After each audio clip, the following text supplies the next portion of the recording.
ആരാധനയും സ്തുതിയും പുകഴ്ചയും ഉണ്ടായിരിക്കട്ടെ. പരിശുദ്ധ പരമ ദിവ്യ കാരുണ്യത്തിന് എന്നേരവും ആരാധനയും സ്തുതിയും പുകഴ്ചയും ഉണ്ടായിരിക്കട്ടെ. പരിശുദ്ധ പരമ ദിവ്യ കാരുണ്യത്തിന് എന്നേരവും ആരാധനയും സ്തുതിയും പുകഴ്ചയും ഉണ്ടായിരിക്കട്ടെ. അമ്മേ പരിശുദ്ധ അമ്മേ, അമ്മേ പരിശുദ്ധ അമ്മേ, ഭൂസ്വർലോകങ്ങളുടെ രാജ്ഞിയായ അങ്ങയ്ക്ക് ഭൗമ സംരക്ഷണത്തിനായി പ്രപഞ്ച പ്രകൃതിയെ തന്നെ തിരുസഭ പ്രതിഷ്ഠിക്കുവാൻ ഈ പ്രത്യക്ഷീകരണം വഴി ഇടയാക്കണമേ. പരിശുദ്ധ അമ്മേ, ജപമാല മാതാവേ, സകല കൃപാസനം പ്രാർത്ഥനകളോടും ചേർത്ത് ഞങ്ങളിപ്പോൾ പ്രാർത്ഥിക്കുന്ന ഈ സമൂഹത്തിന്റെ പ്രത്യേക നിയോഗങ്ങളും മൗനമായിട്ട് നമ്മുടെ വ്യക്തിപരമായ പ്രാർത്ഥനാ വിഷയങ്ങൾ കൃപാസനത്തിൽ ജീവനോടെ പ്രത്യക്ഷപ്പെട്ട ദൈവമാതാവിന്റെ മധ്യസ്ഥയിൽ ദിവികാരുണ്യ സന്നിധിയിൽ സമർപ്പിച്ച് നമുക്കൊരു നിമിഷം മൗനമായിട്ട് പ്രാർത്ഥിക്കാം. അമ്മയുടെ പ്രത്യക്ഷീകരണത്തിന്റെ ഈ അനുഗ്രഹവേളയിൽ ഞങ്ങൾക്ക് സാധിച്ചു തരുവാൻ കനിയണമേ.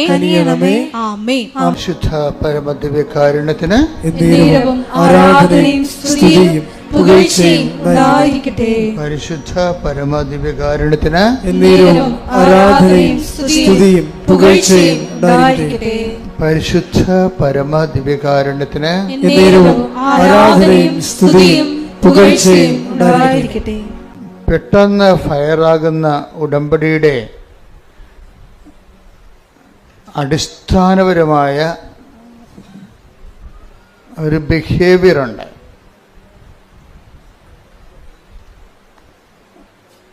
ഉടമ്പടിയുടെ പെട്ടെന്ന് ഫയറാകുന്ന, പെട്ടെന്ന് ദീപ്തമാകുന്ന ഉടമ്പടിക്ക്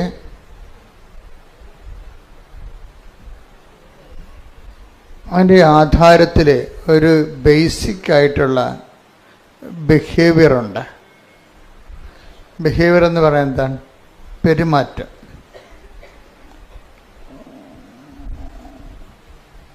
നിങ്ങൾക്ക് ഉടമ്പടി പെട്ടെന്ന് ഉടമ്പടിയിലേക്ക് ചാലുവാകണമെങ്കിൽ ആദ്യം ഒന്ന് ശ്രദ്ധിക്കേണ്ട കാര്യം, ഉടമ്പടി വിഹിതമായ ഒരു പെരുമാറ്റം കരുപ്പിടിപ്പിക്കാൻ ശ്രദ്ധയുണ്ടാകണം, അറ്റൻഷൻ. സഭാപ്രസംഗിയാണ് 5:1. വായിച്ചോളൂ, ശ്രദ്ധിക്കട്ടെ. ഹല്ലേലൂയ, ഹല്ലേലൂയ, ഹല്ലേലൂയ, ഹല്ലേലൂയ. സഭാപ്രസംഗകൻ 5:1. ദേവാലയത്തിലേക്ക് പോകുമ്പോൾ സൂക്ഷ്മതയുള്ളവനായിരിക്കുക, ശ്രദ്ധിച്ചു കേൾക്കാൻ അടുത്തു ചെല്ലുന്നതാണ് വിഡ്ഢിയുടെ ബലിയർപ്പണത്തെക്കാൾ ഉത്തമം.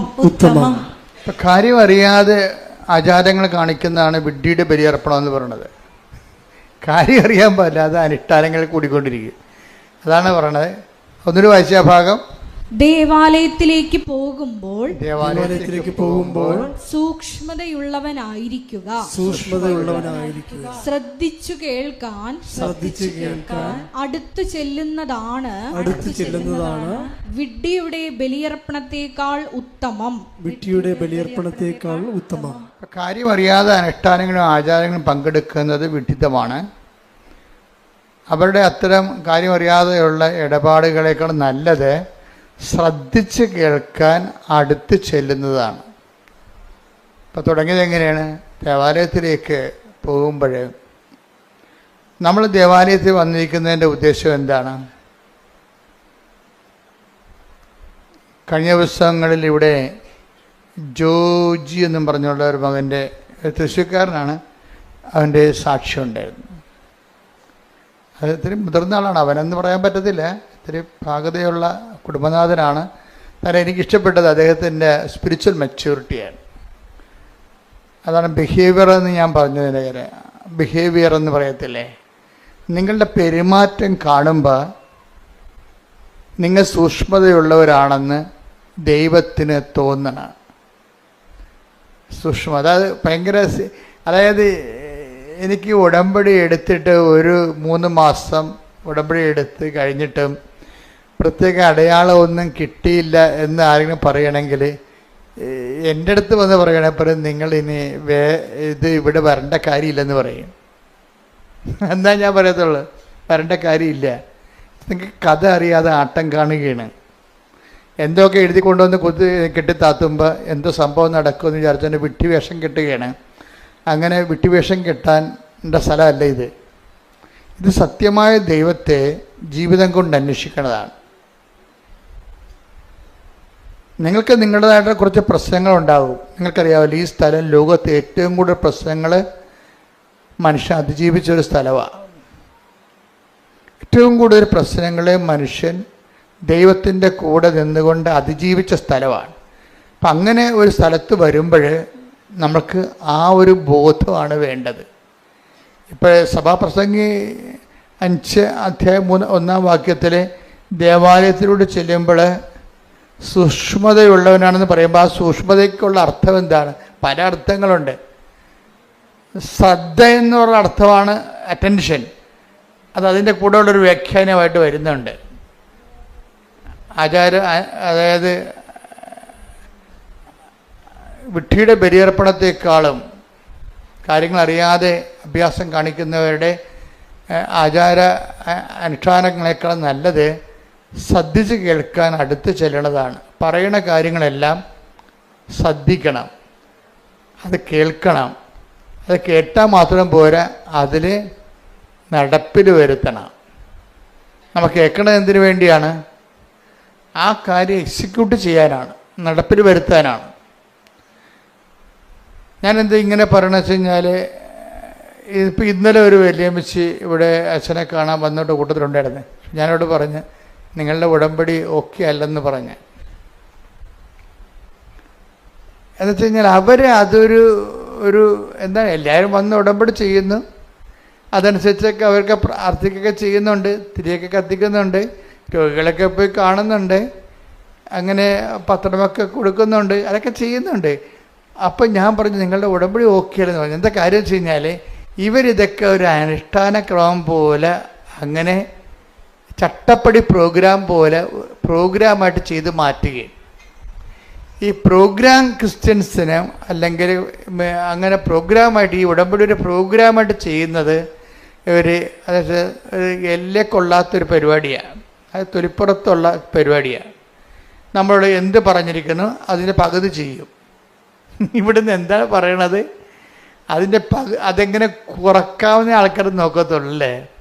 പാലം കിടന്നാലും ചാടിപ്പോകാൻ സ്ഥലം കൊണ്ടെങ്കിൽ ആൾക്കാർ ചാടിയിലേ പോകത്തുള്ളവരല്ലേ. ഒരു ചെറിയ തോടാണെന്ന് വിചാരിച്ചു. മാർച്ച് ഏപ്രിൽ മാസത്തിലൊക്കെ വെള്ളം പറ്റിക്കഴിഞ്ഞാൽ പാലം ഉണ്ടാകും കൂടെ. പാലം കിടന്നാലും ആൾക്കാർ നോക്കണത് കടക്കാൻ പറ്റിയ വെള്ളമേ ഉള്ളെന്നുണ്ടെങ്കിൽ ചാടിക്കിടക്കും. പാലത്തിന് എങ്ങനെ കട്ട് ഷോട്ട് ചെയ്യാമെന്ന് നോക്കത്തുള്ളൂ. അത് ആൾക്കാരുടെ ബിഹേവിയറിലുള്ള ഒരു പ്രശ്നമാണ്. എങ്ങനെ പെട്ടെന്ന് ലളിതമായിട്ട് തീർക്കാൻ പറ്റുമെന്ന്. ഈ ഒരു ബിഹേവിയറിസം പെരുമാറ്റ ശൈലി ഉടമ്പടി കൊണ്ടുവന്നിട്ടുണ്ട്. ഉടമ്പടിയിൽ ചെറിയ രീതിയിലത് ശ്ലോകത്തിൽ കഴിക്കാൻ പറ്റുമെന്ന് നോക്കും. കഴിക്കാൻ പറ്റത്തില്ലെന്നല്ല പ്രശ്നം. ഉടമ്പടി വർക്കൗട്ട് ആകണമെന്നുണ്ടെങ്കിൽ ദൈവത്തിന് തോന്നണം നിങ്ങൾ വിഷയത്തെക്കാളുപരി നിങ്ങളുടെ സബ്ജക്റ്റ് വൈസായിട്ടുള്ള നിങ്ങളുടെ വിഷയത്തെക്കാളുപരി ദൈവത്തെ സ്നേഹിക്കുന്നുവെന്ന് ദൈവത്തിന് തോന്നണം. അതുകൊണ്ട് ഞാൻ എപ്പോഴും നിങ്ങളോട് പറയും, പുതിയ ഓഡിയൻസിനെ എപ്പോഴും കേൾക്കുന്നത് കൊണ്ടാണ് ഞാൻ ചില കാര്യങ്ങളൊക്കെ വീണ്ടും ആവർത്തിക്കുന്നത്. എങ്കിലും നിങ്ങൾക്ക് ഒത്തിരി നഷ്ടങ്ങളുണ്ടെന്നാണ് ഞാൻ കരുതുന്നത്. കാര്യം ഉടമ്പടി അടിസ്ഥാന പ്രമാണങ്ങൾ കേൾക്കണമെന്നുണ്ടെങ്കിൽ ആദ്യകാല ധ്യാനങ്ങൾ കൂടണം. ഇപ്പം അടിസ്ഥാന പ്രമാണമൊന്നും പറയണില്ലല്ലോ. ഉടമ്പടി ഒത്തിരിയേറെ മച്ചുറായത് കാരണം ഈ ഗ്രോത്ത് റിട്രീറ്റുകളാണ് നടക്കുന്നത്. അതായത് 3 പുതുക്കിയവർക്ക് 4 പുതുക്കിയവർക്കുള്ള ക്ലാസ്സുകളാണ് ഇപ്പോൾ നടക്കുന്നത്. ആദ്യമായിട്ട് നമസ്തേ എന്നും പറഞ്ഞ് വന്ന് ഉടമ്പടി എടുക്കുന്നവർക്ക് വേണ്ട സംഭവങ്ങൾ ഇപ്പം കിട്ടണില്ല. കാര്യം റിപ്പറ്റീഷൻ വരണതുകൊണ്ടാണ്. അതിപ്പോൾ നിങ്ങൾ പുതിയ ആൾക്കാരെന്താ ചെയ്യേണ്ടത്? പുതിയ ആൾക്കാർ പഴയ ധ്യാനങ്ങൾ കൂടണം.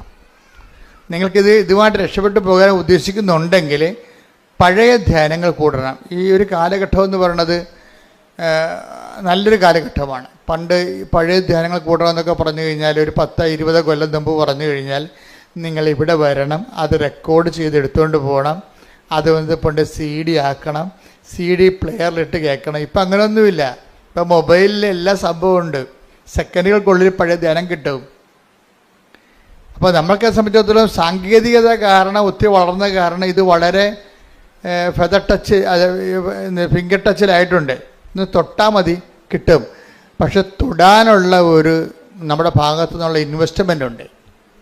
ഇതൊരു ഇൻവെസ്റ്റ്മെൻറ്റ് ഒരു സീരിയസ് ആയിട്ടുള്ള പ്രശ്നമാണ്. ചില ആൾക്കാർക്ക് രാവിലെ ഉടമ്പടി എന്ന് പറയുമ്പോൾ ചിലപ്പോൾ രാവിലെ ഒരു പ്രാർത്ഥന പ്രാർത്ഥിച്ചാൽ പിന്നെ ഉടമ്പടി മറന്നു പോകും.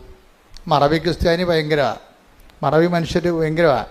രാവിലെ ഒരു പ്രാർത്ഥന പ്രാർത്ഥിക്കും, പറ്റുമെങ്കിൽ അച്ഛൻ്റെ ആ ഡെയിലി ബ്രെഡൊന്ന് കൂടും. പിന്നെ ആ ദിവസം ചിലപ്പോൾ ഒന്നും ചെയ്യത്തില്ല. എന്ന് വെച്ച് കഴിഞ്ഞാൽ പിന്നെ ചിലർ വൈകുന്നേരത്തെ സന്ധ്യാപ്രാർത്ഥനയും ഉടമ്പടി പ്രാർത്ഥനയും ചെല്ലും. ഇതിൻ്റെ ഇടയ്ക്ക് ബാക്കി ഈ ഉടമ്പടി ഒരു ജീവിത രീതി ആയത് കാരണം ഈ പകലാണ് ഇത് ഉടമ്പടി മുഴുവനും ഉടമ്പടി ഒരു ജീവിതമാണ്. അപ്പം നമ്മുടെ റിസ്ക് എന്ന് പറയുന്നത് ദൈവത്തെ ബോധ്യപ്പെടുത്തണം. എന്താണ്? എൻ്റെ മക്കൾ കേൾക്കുന്നുണ്ട്, അച്ഛൻ പറഞ്ഞു സീരിയസ് ആയിട്ടുള്ള കാര്യമാണ് ഞാൻ പറയണത്. നിങ്ങൾ ഒത്തിരി കാര്യം എഴുതിയിടണമല്ല പ്രശ്നം, എഴുതിയിടേണ്ട ഇരുട്ട് നടക്കും. പക്ഷേ നിങ്ങൾ ആ ഉടമ്പടിയുടെ കാര്യത്തിൽ എനിക്ക് മനസ്സിലായത് ഇതിൻ്റെ ഏറ്റവും വലിയ റിസ്ക് എന്താണെന്നറിയാവോ? ഉടമ്പടിയുടെ റിസ്ക് എന്ന് പറഞ്ഞാൽ എന്താണ്? ഏറ്റവും സീരിയസ് ആയിട്ടുള്ള പ്രശ്നം ഉടമ്പടിയിലാണ്. ഒന്ന്, നമ്മൾ ഉടമ്പടിയിലാണെന്ന് നമ്മളെ തന്നെ ആദ്യം ഒന്ന് ബോധ്യപ്പെടുത്തിയെടുക്കണം. അതൊരു വലിയ പാടാണ്. രണ്ടാമത്, ഉടമ്പടിയിലാണെന്നുള്ള ദൈവത്തെ ബോധ്യപ്പെടുത്തിയെടുക്കണം. അത് കുറച്ചുകൂടി എളുപ്പമാണ്. അച്ഛൻ പറഞ്ഞ മനസ്സിലായില്ലേ? ഒന്നാമത്തെ എന്താണ്? നമ്മൾ ഉടമ്പടിയിലാണെന്ന് നമ്മളെ ബോധ്യപ്പെടുത്തിയെടുക്കണം. അത് പാടാണ് ശരിക്കും. കാര്യം നമ്മൾ പ്രത്യക്ഷ പ്രാർത്ഥന രാവിലെയുള്ള കഴിഞ്ഞാൽ പിന്നീട് നമ്മൾ പല രീതിയിൽ കെയർലെസ് ആയിട്ടൊക്കെ മൂവ് ചെയ്യുകയും അതിന് നമ്മൾ പലതരത്തിലുള്ള സ്വഭാവമുള്ള ആൾക്കാരുമായിട്ടല്ല ഇൻട്രാക്ട് ചെയ്യണത്. അപ്പം ചിലപ്പോൾ അവൻ തന്തയ്ക്ക് വിളിക്കുമ്പോൾ നമുക്ക് അവൻ്റെ തള്ളക്ക് വിളിക്കാൻ തോന്നും. അതൊക്കെ ഉള്ളത് ഇതിൻ്റെ അകത്ത് ഉള്ളൂ ഒരു. അപ്പോൾ ഇയൊക്കെ കോൺഷ്യസ് അല്ലേ, അയാൾ ഉടമ്പടിയിലാണെന്നുള്ളവൻ ഇത് ബോധമല്ല. മനസ്സിലായില്ലേ? അതാണ് എൻ്റെ വിഷയം. പണ്ട് ഇപ്പം നമ്മൾ കള്ളത്തരം പറഞ്ഞ് ജയിക്കുമായിരുന്നു ചിലയിടത്തൊക്കെ. അപ്പം ലേഡീസിന് ഭയങ്കര അപകടമാണ്. ലേഡീസിനുള്ള പ്രശ്നം വെച്ച് കഴിഞ്ഞാൽ, ഞാൻ ഇത്രയും നാൾ നിങ്ങൾ ലേഡീസാണെന്ന് പറഞ്ഞു കഴിഞ്ഞാൽ അച്ഛൻ അങ്ങനെ കുറ്റപ്പെടുത്തുന്ന പറയരുത്. പക്ഷെ നിങ്ങളുടെ രക്തത്തിലുള്ള സാധനം എന്നില്ല ഒരു സാധനം പുരുഷന്മാർക്ക് ഉണ്ടത്, പക്ഷെ ലേഡീസിന് കൂടുതലാണ്. നിങ്ങൾ നിങ്ങളുടെ ഭാഗം കറക്റ്റാണെന്ന് പറയാൻ വേണ്ടി കള്ളത്തരങ്ങൾ പറയും നിങ്ങൾ. എന്നിട്ട് നിങ്ങൾ പറഞ്ഞ് ജയിക്കാൻ വേണ്ടി തരികിട കാര്യങ്ങൾ പറയും. അപ്പം നിങ്ങൾ ഉടമ്പടി ബ്രേക്കായില്ലേ? അപ്പം തന്നെ നിങ്ങൾ പറയുന്ന കാര്യങ്ങൾ, ഇപ്പം നിങ്ങൾ നാത്തിനുമായിട്ട് ഒരു വഴക്ക് ഒരു സംസാരം ഉണ്ടായി, ഇത് നിങ്ങൾ സ്റ്റാൻഡ് എടുത്ത് അപ്പം മറ്റുള്ളവർ കൂടെ നിൽപ്പുണ്ടെങ്കിൽ ആ നിങ്ങളുടെ സ്റ്റാൻഡ് പൊട്ടയാണെന്ന് കാണുകയാണെങ്കിൽ അവർ നിങ്ങൾക്ക് ഷെയിമായത് കാരണം നിങ്ങൾ കള്ളത്തരങ്ങൾ പറയും. കള്ളത്തരങ്ങൾ പറഞ്ഞ് പൊലിപ്പിച്ച് പറയും, പെരുപ്പിച്ച് പറയും, സത്യവിരുദ്ധമാക്കും. കാര്യം ഒരു വിഷയത്തിൻ്റെ സത്യമുണ്ട്, പിന്നെ ആ സത്യത്തിൻ്റെ പൊലിവ് രൂപങ്ങളുണ്ട്. സത്യത്തിൻ്റെ പൊലിപ്പിച്ച രൂപങ്ങൾ എന്ന് വെച്ച് കഴിഞ്ഞാൽ അതിങ്ങനെ വെച്ച് കെട്ടി പറയും. ഏച്ച് കെട്ടിക്കഴിഞ്ഞാൽ മുഴച്ചിരിക്കും. അപ്പോൾ എപ്പോഴും ഇതിൻ്റെ അത് വരുന്ന വിഷയം സത്യത്തിൻ്റെ പൊലിവ് രൂപങ്ങൾ, അത് നുണയാണ് ശരിക്കും പറഞ്ഞാൽ. മനസ്സിലായില്ലേ? ഇല്ലാത്ത കാര്യം നമ്മുടെ സ്റ്റാൻഡ് ക്ലിയർ ചെയ്യാൻ വേണ്ടി ഉണ്ടാക്കി വലിപ്പത്തിൽ പറയും. അതെല്ലാം ലേഡീസിൻ്റെ കുറേ പ്രശ്നങ്ങളുള്ളതാണ് ഇതിൻ്റെ അകത്ത്. നമ്മളറിയാതെ പോവുകയാണ് ശരിക്കും പറഞ്ഞാൽ. നമ്മളിങ്ങനെ ചെയ്യുമ്പോൾ തന്നെ സത്യം ബ്രേക്ക് ഡൗൺ ആകുന്നുണ്ടെന്നും അപ്പം നമ്മൾ ഉടമ്പടി ബ്രേക്ക് ചെയ്യുന്നതുകൊണ്ട് നമുക്കറിയത്തില്ല. അപ്പം അതുകൊണ്ട് ആദ്യത്തെ റിസ്ക് എന്ന് പറഞ്ഞാൽ എന്താണ്? നമ്മൾ ഉടമ്പടിയിലാണെന്ന് നമ്മളെ തന്നെ ബോധ്യപ്പെടുത്തി എടുക്കുന്നതാണ് ആദ്യത്തെ റിസ്ക്. അത് ഒരു നല്ല പരിശീലനത്തിലൂടെ ഉണ്ടാകത്തുള്ളൂ. നല്ല പരിശീലനത്തിലൂടെ, അതായത് ഉടമ്പടി ഒരു ബോധമാണ് ശരിക്കും ആദ്യമേ. അതുകൊണ്ടാണ് സഭാപ്രസംഗി 5:1 പറയുന്നത് എന്താണ്?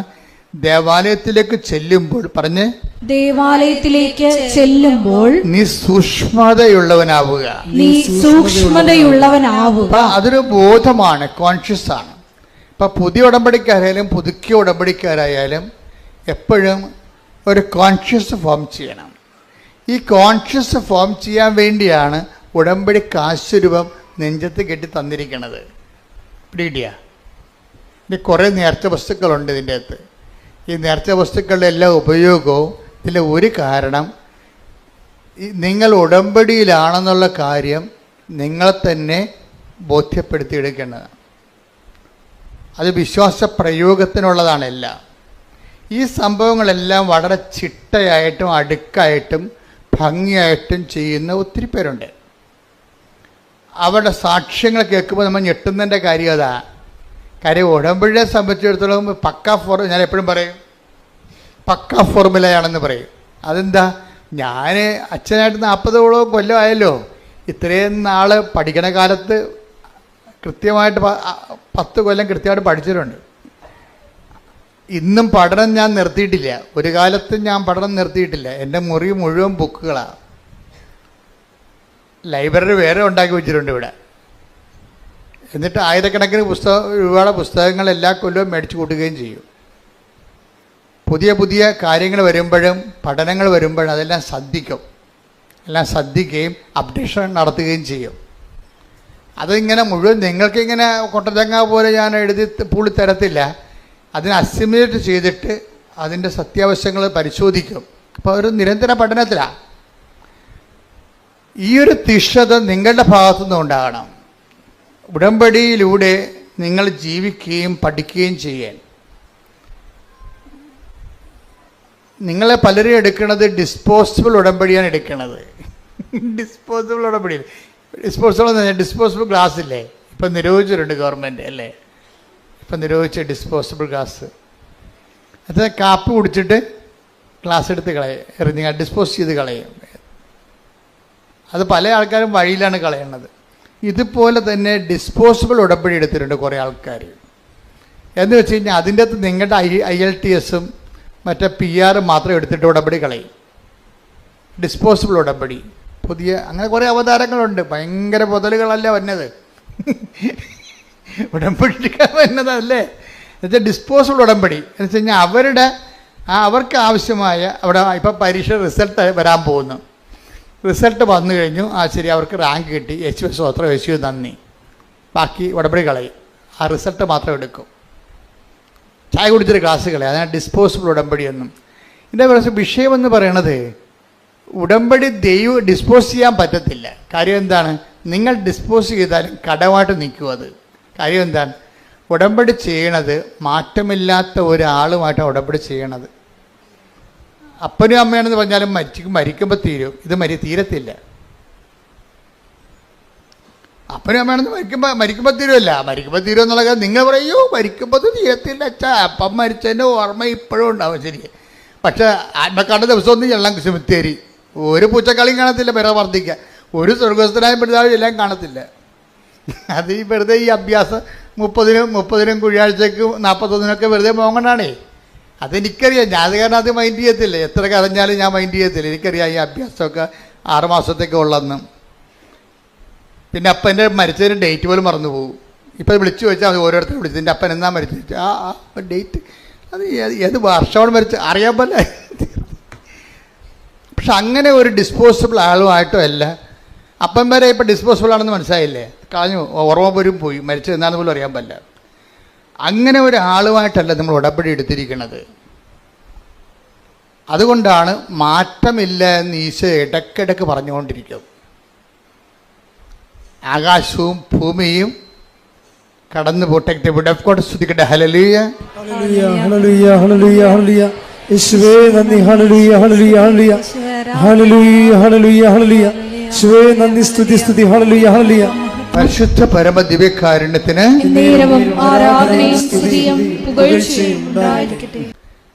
Not by merit but by grace. പിന്നെ എന്താണ് പറയുന്നത്? നമ്മൾ അത് Ephesians 2:8. പിന്നെ നമ്മൾ എന്താ പറയണത്? സക്കറിയ, ഇതിപ്പോൾ ആദ്യകാല ധ്യാനം നോക്കിയാൽ മതി. സക്കറിയ 4:6 എന്താ പറയണത്? സൈന്യത്താലെയല്ല, ശക്തിയാലെയല്ല, കർത്താവിൻ്റെ ആത്മാവിനാൽ. അപ്പം ജീവിതത്തിനെതിരെ വരുന്ന ചില വെല്ലുവിളികൾ നമ്മുടെ ശക്തിയും സൈന്യവും കൊണ്ട്, ആളുകൊണ്ടോ അർത്ഥം കൊണ്ടോ നേരിടാൻ പറ്റത്തില്ല. ഞാൻ ചില സമയത്തൊക്കെ നോക്കുമ്പോഴേ ഈ ചില പെരുമ്പാമ്പൊക്കെ കഴിഞ്ഞ ദിവസങ്ങളിൽ ഞാനൊരു വീഡിയോ എൻ്റെ ശ്രദ്ധയിൽ കണ്ടോ, അതായത് എന്തോ സീരിയസ് ആയിട്ടുള്ള കാര്യം നോക്കേണ്ട സമയത്ത് വേറൊരു വീഡിയോ കയറി വന്നു. എന്ന് വെച്ച് കഴിഞ്ഞാൽ ഒരു ആമ, ഒരു പട്ടി ഇങ്ങനെ വായിൽ ഇങ്ങനെ വാ പൊളിച്ചുകൊണ്ട് അതിൻ്റെ നാക്കൊക്കെ നീട്ടിക്കൊണ്ട് ഇങ്ങനെ കിതച്ചുകൊണ്ട് ഒരു ആമയുടെ അടുത്ത് നിൽക്കുകയാണ്. ആമേ, കുഞ്ഞാമ അല്ല ഈ നടുത്ത്. അപ്പോൾ ഈ പട്ടി നാക്ക് നീട്ടിക്കൊണ്ട് നിൽക്കുന്ന സംഭവം ആമ എന്തോ അനങ്ങണ പോലെ കണ്ട് ആമ അതിൻ്റെ തോട്ടിൽ നിന്ന് തല വലിച്ച് പുറത്തിട്ടിട്ട് പട്ടിയുടെ നാക്കെ കയറി കടിച്ചവരോടുകൂടി പട്ടി കിടന്ന് കാറിയിട്ട് പട്ടി പെടുന്ന പാട്. ഒരു കുഞ്ഞാമ കടിച്ചിട്ട് അവൻ കാറിയിട്ട് അതിനെ ആമയുണ്ടെങ്കിൽ പട്ടിയുടെ നാക്കൊന്നും കടിവിടണില്ല. ഒരു പ്രത്യേക സിറ്റുവേഷൻസ് എന്ന് പറഞ്ഞാൽ ഈ ജീവിതത്തിൽ ഇതുപോലെ നമ്മൾക്ക് നിസ്സാരമാകുന്ന വിഷയങ്ങൾ കയറി നമ്മളെ വല്ലാതെ അങ്ങോട്ട് പിടിക്കും. ഒരു ആമയാണെന്ന് പറഞ്ഞാൽ പട്ടി, പക്ഷേ ആമ കടിവിട്ടിട്ടല്ലേ പട്ടിക്ക് പോകാൻ പറ്റത്തുള്ളൂ. അപ്പം നമ്മൾ നിസ്സാരമല്ലെന്ന് വേണം പട്ടിയും കണ്ടത്. അതാണ് എൻ്റെ വയറ്റെന്നൊക്കെ എൻ്റെ പോയി നിന്നത്. പക്ഷെ അത് കയറി പിടിച്ച്. ഇതുപോലെ നിസ്സാര പ്രശ്നങ്ങളും നമ്മളെ വല്ലാണ്ട് രീതിയിൽ ബാധിക്കും. ഇങ്ങനെ നിസ്സാര പ്രശ്നങ്ങൾ വല്ലാതിൻ്റെ ബാധിക്കുമ്പോൾ തന്നെയാണ് നമ്മളെന്ത് ചെയ്യും, ഇങ്ങനെയുള്ള അലപലാതി തരങ്ങളൊക്കെ ജീവിതത്തിൽ നിന്ന് ഒഴിവാക്കാൻ വേണ്ടിയാണ് പ്രൊട്ടക്ഷന് വേണ്ടി നമ്മൾ ഉടമ്പടിയിൽ ഒരു പ്രൊവിഷൻ ഉണ്ട്. സംരക്ഷണം എന്ന് വെച്ച് കഴിഞ്ഞാൽ നമ്മൾ ഈ വഴിയിലൊരു അപകടമാണെന്ന് കണ്ടാൽ കർത്താവ് നമ്മളെ അതവിടെ ചെന്ന് ചാടാതിരിക്കാൻ വേണ്ടി വേറെ വഴിയിലൂടെ കൊണ്ടുപോകും. ഇപ്പോൾ വേറെ വഴി ഉണ്ടാകുമോ? ശരിക്കും പറഞ്ഞാൽ പ്രാർത്ഥിക്കാത്തത് കൊണ്ടാണ് നമ്മൾ ഈ വഴി ചെന്ന് ചാടണത്. എല്ലാത്തിനും സേഫായിട്ടുള്ള വഴികളുണ്ടാവും. നമുക്ക് സേഫ് തോന്നാത്തതിൻ്റെ കാരണം നമ്മുടെ പ്രാർത്ഥനാ ജീവിതത്തിൽ പുലിവാലുള്ളത് കൊണ്ടും പെരുമാറ്റത്തിൽ കുഴപ്പങ്ങളുള്ളത് കൊണ്ടുമാണ്. ഇപ്പോൾ ഉദാഹരണത്തിന് ഞാനൊരു ഇപ്പം സമരക്കാരൻ്റെ കഥ പറയാം. സമരക്കാരൻ്റെ കഥ എന്താ? സമരക്കാരൻ്റെ കഥയല്ല, അത് നിങ്ങൾക്കറിയാം. അതല്ല, സമറിയായിലൂടെ ഈശോ ജെറുസലേമിലേക്ക് പോകാൻ വേണ്ടി 2 അപ്പോസ്തലന്മാരെ പറഞ്ഞു വിടും, യാക്കോബ് യോഹന്നാനും. അണ്ണന്മാർ നേരെ സമറിയായിൽ ചെല്ലും. അപ്പോൾ അവർ ചോദിക്കും എവിടെ പോകണമെന്ന് ചോദിക്കും. ജെറുസലേമിൽ പോകണമെന്ന് പറയും. അപ്പോൾ അവർ പറയും നിൻ്റെ കൈകാര്യം ഞങ്ങൾ വെട്ടുമെന്ന് പറയും. കാര്യം എന്താണ്? ഞങ്ങൾ സമരക്കാരാണ്, നിങ്ങൾ ജാരസന്തതി എന്നാണ് ഞങ്ങളെ വിളിക്കണത്. നിങ്ങൾ ജെറുസലേം ദേവാലയത്തിൽ നിങ്ങൾ കയറ്റത്തില്ല, അതുകൊണ്ട് നിങ്ങളിവിടെ കൂടി ജെറുസലേം ദേവാലയത്തിൽ പോകാൻ അനുവദിക്കത്തില്ലെന്ന് പറയും. ഇവർ ക്ഷുഭിതരായി പ്രശ്നമായി യേശുവിൻ്റെ അടുത്ത് വരും. കംപ്ലൈൻറ്റ് പറയുമ്പോൾ കർത്താവ് പറയുന്നത് എന്തിനാണ്? നിങ്ങളെന്തിനാ ആ വഴിക്ക് പോയത്? വേറെ വഴി ഉണ്ടായിരുന്നില്ല എന്ന് പറയും. അത് മറ്റൊരു വഴിക്ക് പോയെന്ന്. അതാണ് take the word of God. സ്തുതിക്കട്ടെ, ഹല്ലേലൂയ. ലൂക്ക 9:56. ലൂക്ക 9:56. അവർ മറ്റൊരു ഗ്രാമത്തിലേക്ക് പോയി. മറ്റൊരു ഗ്രാമത്തിലേക്ക്. അപ്പം നിങ്ങൾക്ക് പോയാൽ മതിയല്ല, അതിന് പ്രൊവിഷൻ ഉണ്ടാകും. അപ്പോൾ ഈ വഴി അല്ലാതെ വേറെ വഴിയുണ്ട്. ഇവർക്ക് എന്താ പ്രശ്നം? ഇവർ കണ്ടത്തടിക്കും മുണ്ടത്തടി എന്ന് പറഞ്ഞ് നടക്കുന്ന പാർട്ടിയാണ്. അവർക്ക് അവരുടെ തല തീയും എന്താ ഉടമ്പടിയൊക്കെ എടുത്ത് കർത്താവിൻ്റെ കൂടെ ഉടമ്പടി ജീവിതമാണെങ്കിലും കൈയിരിപ്പത്തിന് മോശമാണ്. അവിടെ പ്രശ്നം. ഈ അപ്പോസ്തലന്മാരല്ലേ, അപ്പോസ്തലന്മാർ കർത്താവിൻ്റെ കൂടെ ജീവിച്ചുകൊണ്ട് ഫോർമാറ്റ് ചെയ്തുകൊണ്ട് ജീവിക്കണമല്ല. പക്ഷേ യവന്മാരുടെ കൈയിരിക്കണത് ശത്രുക്കളുടെ തലയിൽ തീയും ഗന്ധകവും വീഴണമെന്നുള്ള ആഗ്രഹക്കാരാണ്. ഉടമ്പടിയൊക്കെയാണ് കാര്യം ശരി, പക്ഷെ നമ്മളെ തൊട്ട് കഴിഞ്ഞാൽ അവൻ്റെ തല തെറിക്കണമെന്നുള്ള മെൻറ്റാലിറ്റി ഉള്ള ആൾക്കാരാണ്. ഈ മെൻറ്റാലിറ്റിയുമായിട്ട് കർത്താവിൻ്റെ കൂടെ ജീവിക്കാൻ പാടാണ്. ഉടമ്പടി ജീവിതം മുന്നോട്ട് പോകത്തില്ല. അതുകൊണ്ട് അവരിൽ തന്നെയുള്ള വിഷമൊക്കെ പുറത്ത് ചാടിച്ചിട്ട് താണ് ഇവരെ ക്ലീൻ ചെയ്തെടുക്കണേ കർത്താവ്. ഇപ്പോൾ ഇഷ്യൂസ് ഉണ്ടാകുമ്പോൾ ഓർക്കുക, നിങ്ങളുടെ കയ്യിൽ എന്തോ കുഴപ്പമുണ്ടെന്ന് അതിൻ്റെ അർത്ഥം. അവൻ്റെ കുഴപ്പമുണ്ടെന്നല്ല പ്രശ്നം. ബൈബിളിൽ കാണിക്കുന്ന രീതികൾ വ്യത്യാസമുണ്ട്. നിങ്ങളുടെ ജീവിതത്തിലെ കുടുംബത്തിലെ അയൽവാസികളുമായിട്ട് പ്രശ്നങ്ങളുണ്ടെങ്കിൽ അതിൻ്റെ അർത്ഥം അവർക്ക് പ്രശ്നമുണ്ടെന്നല്ല, നിങ്ങൾക്കെന്തോ പ്രശ്നമുള്ളതായിട്ട് ദൈവത്തിന് തോന്നണം. നിങ്ങളുടെ കൈ ഇരിക്കുന്നത് നാട്ടുകാരുടെ തലയെ തീയും ഗന്ധകവും വീഴാൻ വേണ്ടിയാണ് നിങ്ങൾ നിലകൊള്ളേണ്ടത്. ക്രിസ്തുവിൻ്റെ കൂടെ നടക്കണത്, പക്ഷെ അതിൻ്റെ കഥയൊന്നുമില്ല. ഉടമ്പടി എടുത്തിട്ടുണ്ട്, പക്ഷെ നാട്ടുകാരുടെ തല പോകണമെന്നാണ് നിങ്ങൾ ഉദ്ദേശിക്കുന്നത്. അങ്ങനെയുള്ള കോമ്പറ്റീഷൻ അല്ലാത്ത അലവലാതി തരങ്ങളൊക്കെ കയ്യിലുള്ളത് കാരണം ഇതിനെ ഒന്ന് കറകളഞ്ഞെടുക്കാൻ വേണ്ടി ഇടയ്ക്ക് ഉടമ്പടിക്കാലത്ത് ഇഷ്യൂസ് ഉണ്ടാകും. ഇപ്പം നിങ്ങൾ ഓർക്കും ഉടമ്പടി എടുക്കുമ്പോൾ ചില ആൾക്കാർ പറയില്ലേ, എൻ്റെ ഉടമ്പടി ഒന്ന് കയറട്ടെ, അവൾക്കൊരു പണി കൊടുക്കാമെന്ന് പറയുക. 90 ദിവസം കഴിയട്ടെന്നൊക്കെ പറയത്തില്ലേ, 90 ദിവസം കഴിയട്ടെന്ന്. ഇങ്ങനെ കുറേ പെലിച്ചാളികൾ ഉടമ്പടി എടുത്തിട്ടുണ്ട്. വെച്ച് കഴിഞ്ഞാൽ ആ ഉടമ്പടിക്കാലം കഴിയുമ്പോൾ നിങ്ങൾക്ക് ഇത് എങ്ങനെ വ്രതം പോലെ ഒന്ന് അനുഷ്ഠാനമായിട്ട് തിരിക്കും. ഇതിങ്ങനെ ഈ ഉടമ്പടിക്കാലം ഒന്ന് അനുഷ്ഠാനം പോലെ വെള്ളമടിക്കാതെയും നാട്ടുകാരുടെ മേക്കെട്ട് കയറാതെയൊക്കെ മര്യാദയൊക്കെ ഇങ്ങനെ നല്ല പിള്ള ചമഞ്ഞ് ജീവിക്കും. എന്നിട്ട് ഇവരുടെ ഉള്ളിൽ എന്താണ് കൂട്ടിക്കൂട്ടി വെക്കും പക. എന്നിട്ട് ഉടമ്പടി കഴിയുമ്പോൾ എല്ലാത്തിനും കൂടി ഒറ്റത്തവണ തീർപ്പാക്കും. ഒറ്റത്തവണ തീർപ്പാക്കും. അപ്പം അങ്ങനെ വരുമ്പോഴുണ്ടാകുന്ന പ്രശ്നം എന്ന് വെച്ചാൽ നമ്മൾ ദൈവത്തെ പരീക്ഷിക്കേണ്ട തുല്യമാണ്. അതുകൊണ്ട് ഇങ്ങനെയുള്ള സ്വഭാവം ഉടമ്പടിക്ക് പറ്റാത്ത പേഴ്സണാലിറ്റി ആണെങ്കിൽ ഇടയ്ക്കിടയ്ക്ക് പ്രശ്നങ്ങൾ ഉണ്ടായിക്കൊണ്ടിരിക്കും. ഉടമ്പടി എടുക്കുമ്പോൾ പ്രവടാന്ന് പ്രശ്നങ്ങൾ കൂടുകയാണെങ്കിൽ നിങ്ങൾ ഓർക്കണം, ദൈവതിരുസന്നിധി നിങ്ങൾ ഉടമ്പടിക്ക് കൊള്ളാത്ത പേഴ്സണാലിറ്റി ആണെന്ന്. ദൈവം നിങ്ങളെ പരുവപ്പെടുത്താൻ ഉദ്ദേശിക്കുന്നു. You got the point. മനസ്സിലായില്ലേ? നിങ്ങൾ ഉടമ്പടി എടുത്തതിന് ശേഷം അടിക്കടി പ്രശ്നങ്ങൾ ഉണ്ടാവും. അതിന് മുമ്പ് അതിൻ്റെ അർത്ഥം എന്താണ്? ദൈവം നിങ്ങളെ നോട്ടം വെച്ചിരിക്കുന്നു. എന്താ കാര്യം? നിങ്ങളെ ഉടമ്പടിക്ക് പറ്റാത്ത ഉരുപ്പടിയാണ്. നിങ്ങളെ മുന്നോട്ട് കൊണ്ടുപോകണമെന്നുണ്ടെങ്കിൽ കുറച്ച് പ്രശ്നങ്ങൾ ഉണ്ടാക്കിയിട്ട് നിങ്ങളെ പരുവപ്പെടുത്തി ചിലയിടത്തൊക്കെ തോറ്റു കൊടുക്കേണ്ടി വരും, ചിലയിടത്ത് കർത്താവിനെ പ്രതി ക്ഷമിച്ചു കൊടുക്കേണ്ടി വരും, ചിലയിടത്ത് ശാന്തതയാകേണ്ടി വരും.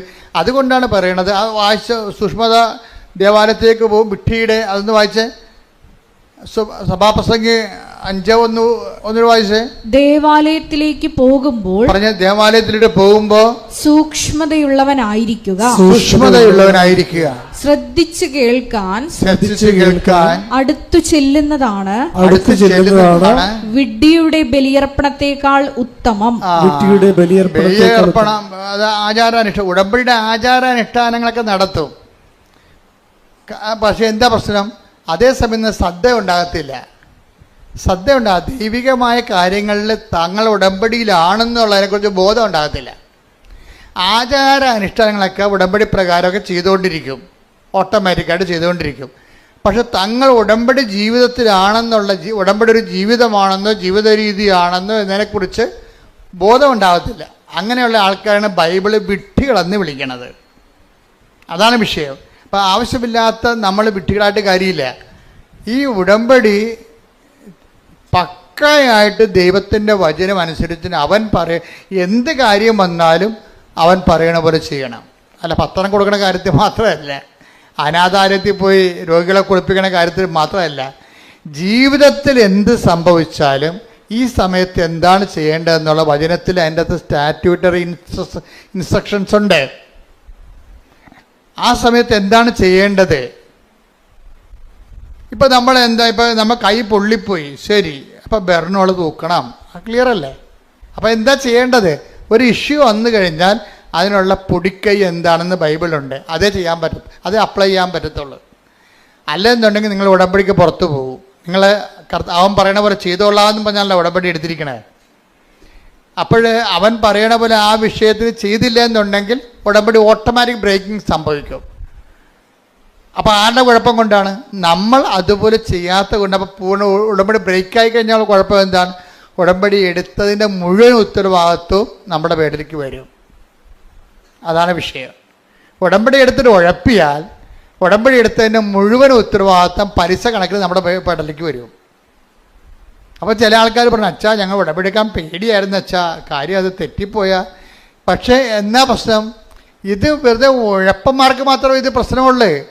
അല്ലാത്തൊരു മര്യാദക്ക് ഉടമ്പടി സുന്ദരമായിട്ട് ജീവിച്ചിട്ട് ആയിരക്കണക്കിന് സാക്ഷ്യങ്ങളല്ല യൂട്യൂബിലുള്ളത്. അപ്പോൾ അത് എളുപ്പമുള്ള കാര്യമാണ്. ഞാൻ സംസാരിച്ചുകൊണ്ടിരിക്കുന്ന കാര്യം എല്ലായിടത്തും ജീവിതത്തിൽ ഉഴപ്പിയിട്ടുണ്ട്. ആ പാരമ്പര്യം അനുസരിച്ച് ഇവിടെ വന്ന് ഉഴപ്പും. അതാണ് പ്രശ്നം. നിങ്ങൾ ജീവിതം മൊത്തം ഉഴപ്പിയ പാർട്ടി ആയിരിക്കും. പക്ഷെ നിങ്ങൾ ഉടമ്പടി എടുക്കുമ്പോഴെങ്കിലും നിങ്ങളുടെ ആ സ്വഭാവം ഒന്ന് മാറ്റി വെക്കണം, നല്ലതായിരിക്കും. എന്തെടുത്താലും പകുതിയാക്കത്തില്ല. കുറേ പേരും തുടങ്ങി വെക്കും. ആദ്യം ചായക്ക തുടങ്ങും, അത് പകുതിയാക്കാതെ നാട്ടുകാരെ കാശ് കൊണ്ടുപോകും. പിന്നെ പശു വളർത്തൽ തുടങ്ങും, അത് പിന്നെ കുറച്ച് അത് ഒഴിവാക്കും. ഇങ്ങനെ കുറേ തുടങ്ങി പകുതിക്ക് ഇട്ട് വസ്തു വിറ്റുമാറ്റി തെണ്ടികളായ ആൾക്കാർ നാട്ടിലുണ്ട്.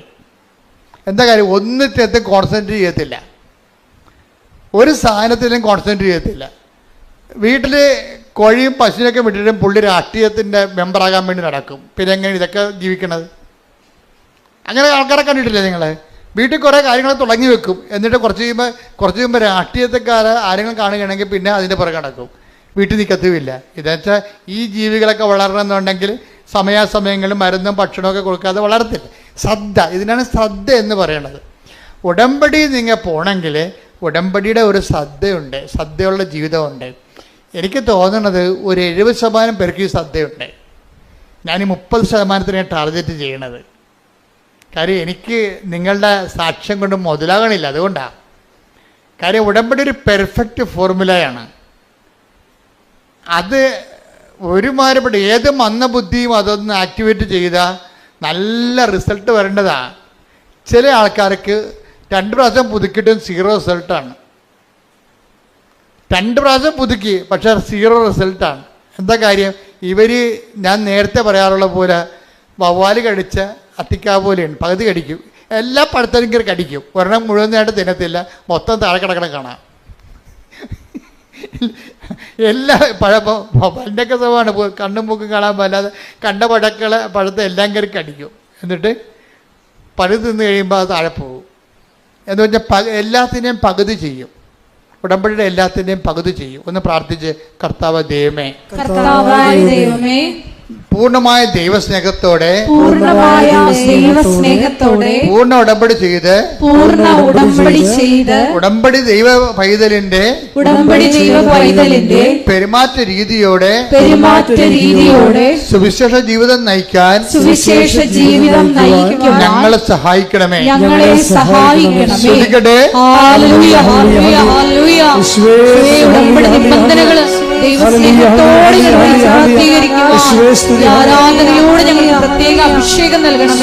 അതെന്താ പറഞ്ഞതെന്ന് വെച്ച് കഴിഞ്ഞാൽ ഇടയ്ക്കൊന്ന് ഇട്ട് കളയരുത്.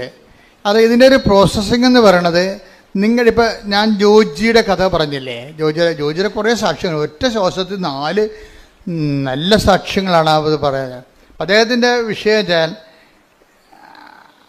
മറ്റ് കോമ്പറ്റീഷൻസ് ഉണ്ടായി. അദ്ദേഹത്തിൻ്റെ ഒരു ഹോൾസെയിൽ ബിസിനസ്സറാണ്, ഡിസ്ട്രിബ്യൂട്ടറുമാണ്. അപ്പോൾ അതിന് കോമ്പറ്റീഷൻ ഉണ്ടായി. എപ്പോഴും പുതിയ പുതിയ കമ്പനികളൊക്കെ വരുമല്ലോ രംഗത്ത്, അവർ നല്ല ശരിക്കും ഓഫർ കൊടുക്കും. അപ്പോൾ ആൾക്കാരുടെ രീതി എന്താണ്? ഓഫറിൻ്റെ പുറകെ പോകും അല്ലേ? എല്ലാവരും അവിടെ അങ്ങനെ ഓഫറിൻ്റെ ഒഴുക്കിലല്ലേ ആൾക്കാർ കമ്പ്യൂട്ടർ നോക്കണം, എന്ത് ഓഫറുണ്ടെന്നാണ് നോക്കണത്. അപ്പോൾ ഓഫറിൻ്റെ ശ്രദ്ധിക്കുമ്പോൾ സ്വാഭാവികമായിട്ടും നമുക്കറിയാമല്ലോ, ഒരു കച്ചവടക്കാരന് ഒരിക്കലും ഒരു സാധനവും നമുക്ക് ലാഭം തന്നവൻ വിൽക്കുക ഒരിക്കലും അല്ല, പിന്നെ അവൻ ജയിക്കണ്ടേ. അപ്പോൾ ഓഫർ എന്ന് പറയുമ്പോൾ എവിടെയെങ്കിലും ഒരു ചവിട്ടിപ്പിടുത്തം കാണും, ഉറപ്പല്ലേ? ഞാനാണ് ഈ ഓഫറിൻ്റെ ഒരു പരിപാടിക്ക് നിൽക്കത്തില്ലേ. പരമാവധി സാധനങ്ങൾ വാങ്ങിക്കാതിരിക്കാൻ നോക്കണം. കാര്യം വെച്ചാൽ നമ്മളുടെ അതായത് ഇന്നത്തെ ആൾക്കാരുടെ അവസ്ഥ എന്ന് വെച്ച് കഴിഞ്ഞാൽ എല്ലാം ഈ ഓൺലൈനിൽ കിട്ടുന്ന കാരണം ചുമ്മാ കുത്തിയാൽ മതിയില്ല. ചുമ്മാ കുത്തിയാൽ സാധനം വിട്ടി വരത്തില്ലേ. അപ്പോൾ പിള്ളേരുടെ കാശുണ്ടെങ്കിൽ അവരതനുസരിച്ചിട്ട് കൈകാര്യം ചെയ്യും. ചില അമ്മമാരൊക്കെ അതൊക്കെ കുറച്ചൊക്കെ നിയന്ത്രിക്കും.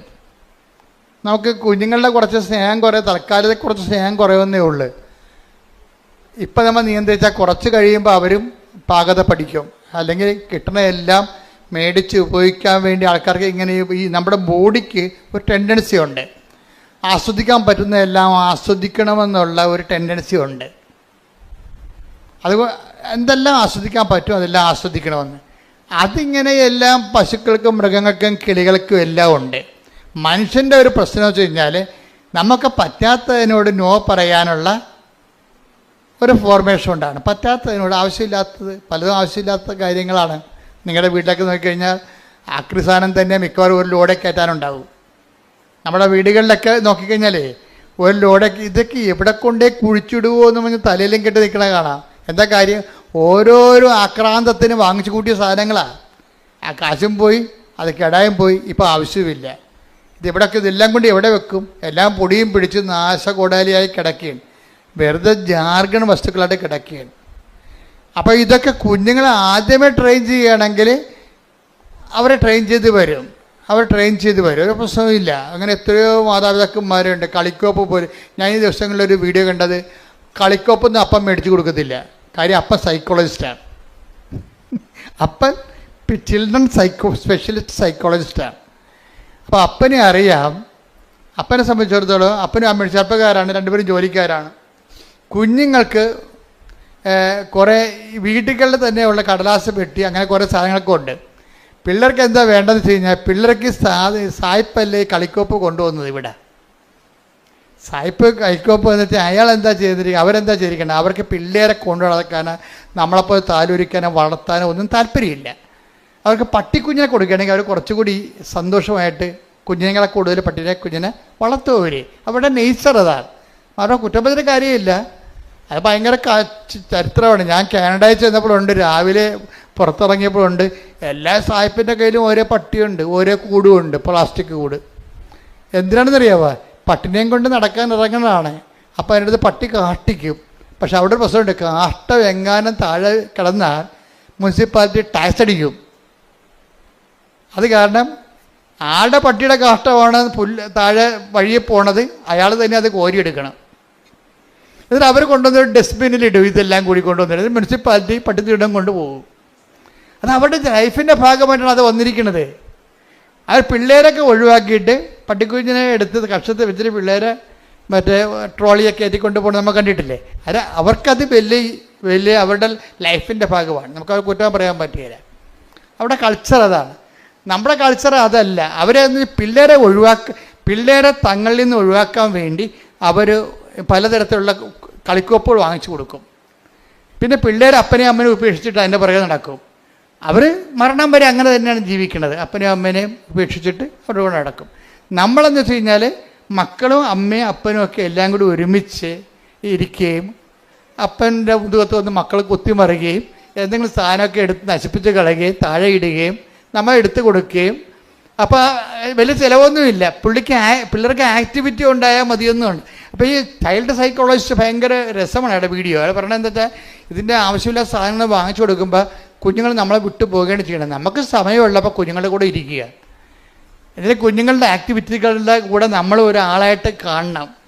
കുഞ്ഞുങ്ങളുടെ ആക്ടിവിറ്റിയുടെ കൊണ്ടുമ്പോൾ അവിടെ അപ്പന്മാരൊക്കെ അങ്ങനെ ചെയ്യുമായിരുന്നു. അപ്പന്മാരൊക്കെ ഓലപ്പമ്പരൊക്കെ ഉണ്ടാക്കി കൂടെ പിള്ളേരുടെ കൂടെ നിൽക്കും, ഓടിയും അല്ലേ. വണ്ടി ഓടിക്കുമ്പോൾ പിള്ളേരുടെ കൂടെ ഓടിക്കണേ കാണാം. അപ്പോൾ പിള്ളേരുടെ കൂടെ അങ്ങനെയാണ് നമ്മുടെ ഒരു കൾച്ചർ എന്ന് പറയണത്.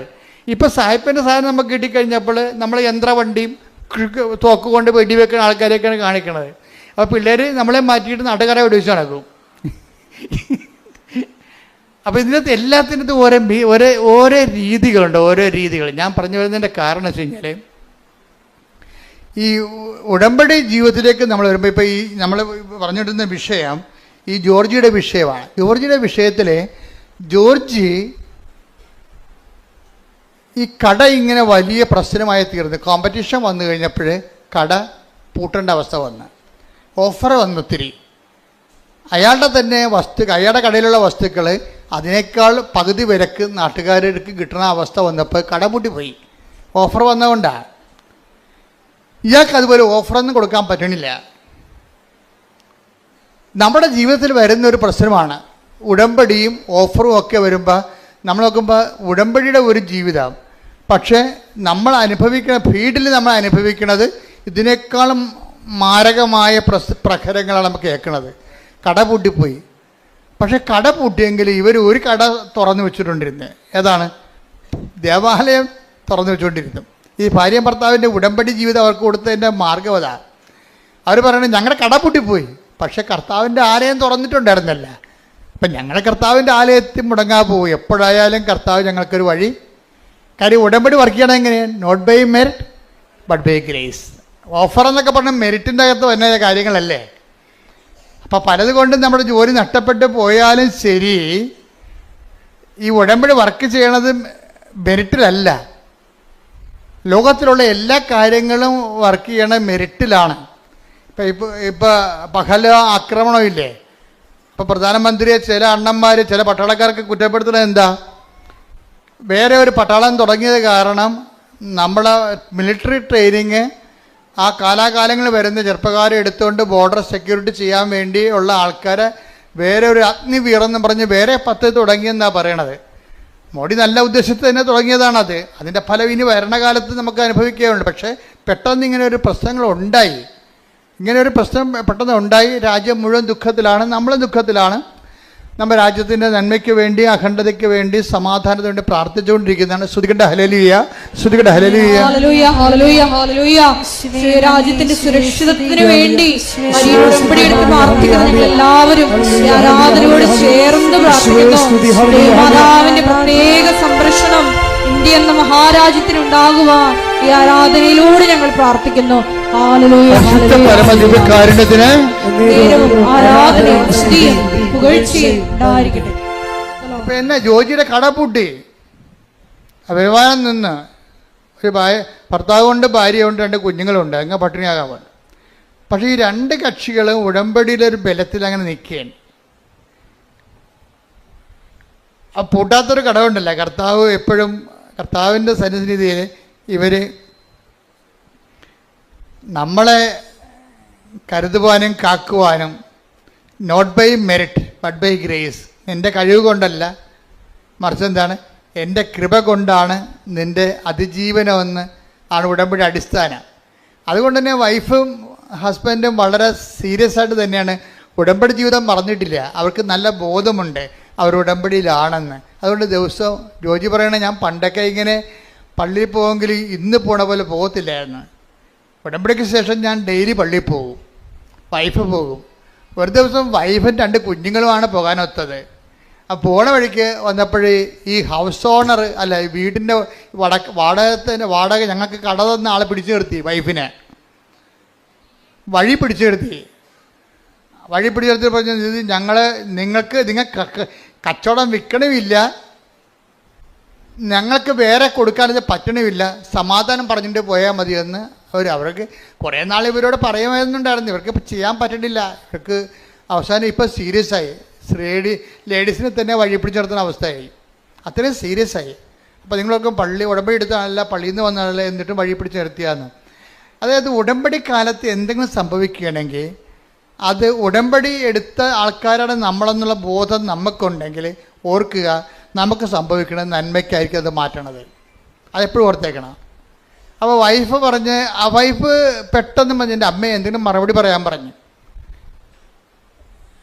ഇവർ പിടിച്ചു നിർത്തിയല്ല, കടക്കാർ പിടിച്ചു നിർത്തിയില്ല, അതിൻ്റെ ഓണർമാരെ പിടിച്ചു നിർത്തിയപ്പോഴേ തടഞ്ഞു നിർത്തിയപ്പോഴേ ഈ ജോജിയുടെ വൈഫ് മാതാവിനോട് പറഞ്ഞു, അമ്മേ എന്തെങ്കിലും. അപ്പം ഉടമ്പടി എന്ന് പറയുമ്പോൾ സഞ്ചാരി മാതാവല്ലേ, എവിടെയായാലും കൂടെ ഉണ്ടാവില്ല ആള്.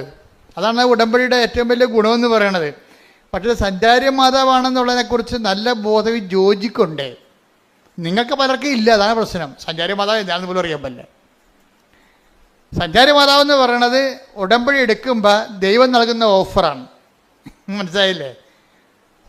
I come with you wherever you go, അതാണ് ഓഫർ എന്ന് പറയണത്. പുറത്ത് നാട്ടുകാർ ഓഫർ എന്ന് പറയുന്നത് നമ്മളത് എന്താ പറയും, വാഗ്ദാനം എന്ന് പറയും. രണ്ടും ഒന്ന് തന്നെയാണ്. പുറത്ത് ആൾക്കാർ പറയണത്, കച്ചവടക്കാർ പറയണത് ഓഫർ എന്നാണ് പറയണത്. കർത്താവിൻ്റെ വചനത്തിന് നമുക്ക് വരുന്ന പ്രയാസങ്ങൾ അതിജീവിക്കാൻ വേണ്ടി ദൈവം തന്ന ഇൻസെൻറ്റീവിന് ബൈബിൾ പറയണ പേരെന്താണ്? പ്രാമിസ്. എന്താണ്? വാഗ്ദാനം. ഇപ്പോൾ ഒരു വാഗ്ദാനത്തിലൊരു സംഭവമാണ്. എന്താണ്?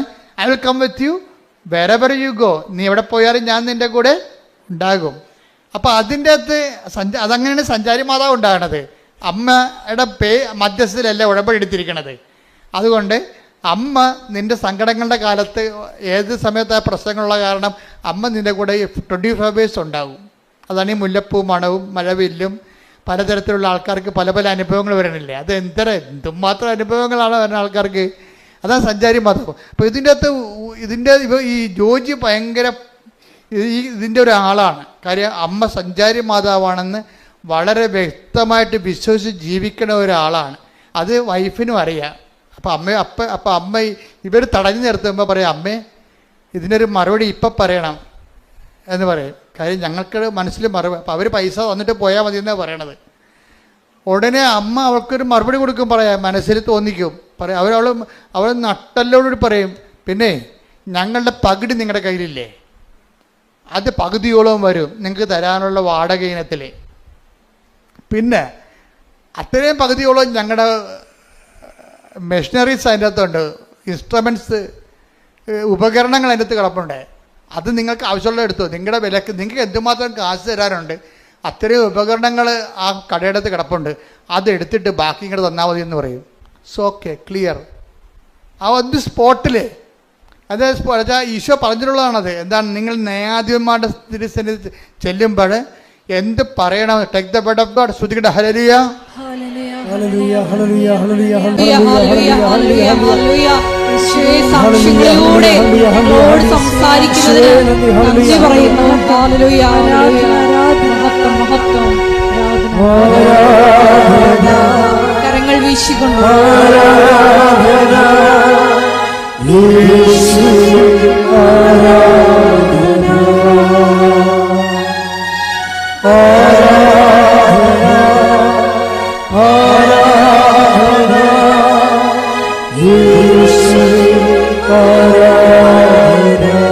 പരിശുദ്ധ പരമദിവ്യകാരുണ്യത്തിന് എന്നേരവും ആരാധനയും സ്തുതിയും പുകഴ്ചയും ഉണ്ടായിരിക്കട്ടെ. അപ്പോഴേ പെട്ടെന്ന് ജോജിയുടെ കടയെല്ലാം പൂട്ടി വരുമാനമെല്ലാം നിലച്ചപ്പോൾ ഒരു കൂട്ടുകാരൻ പറഞ്ഞ്, എടാ ആലപ്പുഴ ഒരു മാതാവുണ്ട്, ഈ സർട്ടിഫിക്കറ്റ് തിരുത്തി തന്നെ നേരെയാക്കുന്ന ആളുണ്ടെന്ന് പറഞ്ഞു. അങ്ങനെ പുള്ളി ഇവിടെ വന്നത്. മാതാവ് പലതരത്തിലുള്ള ആൾക്കാർ അറിയപ്പെടുന്നത്. അവൻ ജോജിയുടെ സാക്ഷ്യം കേട്ടാൽ മനസ്സിലാവും. അങ്ങനെ പറഞ്ഞിരിക്കണം, ആലപ്പുഴ ഒരു മാതാവുണ്ട്, ഇതൊക്കെ നേരെയാക്കുന്ന ആളാണെന്ന് പറഞ്ഞു. പുള്ളിക്കാരൻ ഇവിടെ വന്നപ്പോഴാണ് കേൾക്കണത് സഞ്ചാരി മാതാവാണെന്ന്. അപ്പോൾ അതിന് പുള്ളിക്ക് സന്തോഷമായി. എന്താ കാര്യം? പുള്ളി ഒറ്റക്ക് കിടന്ന് ജീവിച്ച ആളാണ്. പുള്ളിയെ സഹായിക്കാൻ പ്രത്യേകിച്ച് ആൾക്കാരില്ല. ഇപ്പം സഹായിക്കാൻ ഒരാളെ കിട്ടിയില്ല എന്നുള്ള സന്തോഷത്തിൽ പുള്ളി ഇത് കംപ്ലീറ്റ് ആയിട്ട് കയറി വിശ്വസിച്ച്. എന്നാൽ അനുഗ്രഹം കിട്ടി, അതിൻ്റെ വിശ്വസിക്കാനുള്ള അനുഗ്രഹം കിട്ടി. ആ പുള്ളിയെ നോക്കിയപ്പോൾ ഇവിടെ ഓരോരുത്തരും ഇല്ലാത്ത കുറേ സംഭവങ്ങളൊക്കെ ഉണ്ട്. എന്താ കാര്യം? ഉപ്പുണ്ട്, പിന്നെന്താണ് ഉടമ്പടി തൈലമുണ്ട്. അപ്പോൾ അതിനെക്കുറിച്ച് കൃത്യമായിട്ട് ഞാൻ പറഞ്ഞു കൊടുക്കുന്നുണ്ട് ആൾക്കാർക്ക്. എന്താ കാര്യം? ഇതെല്ലാം ഒന്ന് പ്രാർത്ഥന, ഒന്ന് നമ്മൾ ഈ ഉടമ്പടി ആക്ടിവേറ്റ് ചെയ്യണം എങ്ങനെയാണ്? 1 പ്രാർത്ഥന, 2 പ്രഖ്യാപനം, 3 പ്രയോഗം. അപ്പോൾ ഈ ഉപ്പൻ്റെതാണ് ദൈവത്തിൻ്റെ സാന്നിധ്യത്തിന് ആക്ടിവേറ്റ് ചെയ്യാനാണ് പ്രയോഗം വരണത്. ഇതെന്ത് നമ്മൾ ആക്ടിവേറ്റ് ചെയ്താലും നമുക്ക് സാന്നിധ്യം സംലഭ്യമാകും. അതുകൊണ്ടാണ് ഈ ഉടമ്പടി നമ്മൾ ശ്രദ്ധിക്കുമ്പോൾ ഉടമ്പടിയിൽ അയക്കുന്നവർക്കുള്ള ഓഫർ എന്താണ്? I will come with you wherever you go. നിങ്ങൾ എവിടെയായിരുന്നാലും ഞാൻ നിങ്ങളുടെ കൂടെ ഉണ്ടാകും. ഈ ഉണ്ടാകുന്ന ആളിൻ്റെ ശക്തി അവിടെ സംലഭ്യമാക്കുന്നതിന് വേണ്ടിയാണ് ഈ പ്രയോഗവിധികളുള്ളത്. ആ പ്രയോഗവിധികൾ എന്താ ചെയ്യണത്? അത് ഈ ജോജി പറയണ, ഞാൻ ഇത് അറിഞ്ഞോടുകൂടി ഞാൻ ഈ ഉപ്പ് എടുത്തുകൊണ്ട് വില്ലേജ് ഓഫീസിൽ പോയിരുന്നു. ആ സാക്ഷി നിങ്ങൾ കേൾക്കണം കേട്ടോ, നല്ല സാക്ഷിയാണ്. കാര്യം 20 കൊല്ലമായിട്ട് നടക്കാത്ത കാര്യമല്ലേ, സർട്ടിഫിക്കറ്റിൽ വന്നിരിക്കുന്ന പെശകല്ലേ. അപ്പോൾ എത്രയോ കാലം ഈ മനുഷ്യൻ ഇതുപോലെ വില്ലേജ് ഓഫീസ് മാറി വന്ന് വില്ലേജ് ഓഫീസ്, താലൂക്ക് ഓഫീസിൽ പോകും. അവിടെ 100,000 ഉടായ്പകൾ പറഞ്ഞ് ഇയാളെ മടക്കുകയാണ് പതിവ്. അയാൾ വെൽക്കം ചെയ്യത്തില്ല. പക്ഷേ ഇയാളെന്ത് ചെയ്ത് ചെല്ലുമ്പോൾ തന്നെ പുള്ളി പറയുന്നത്, ഞാൻ വിശ്വാസപ്രമാണം ചൊല്ലി ഉപ്പിൻ്റെ 2 തരികൾ വില്ലേജ് ഓഫീസിൽ ഇട്ടെന്ന്. അതാണ് പ്രയോഗം എന്ന് പറയുന്നത്. എന്താ പ്രശ്നം വെച്ച് കഴിഞ്ഞാൽ, അപ്പോൾ അയാളത് പറയുന്നുണ്ട്, ഇത് കൂടോത്രം മന്ത്രവാദമൊന്നുമല്ല, ഒരു വ്യക്തിയിലെ വിശ്വാസത്തെ പ്രയോഗിക്കുന്നതാണ്. എന്താ വിശ്വാസം? അവൻ്റെ വിശ്വാസം എന്താ? യേശു കർത്താവാണെന്ന് അധരം കൊണ്ട് ഏറ്റു പറയണം.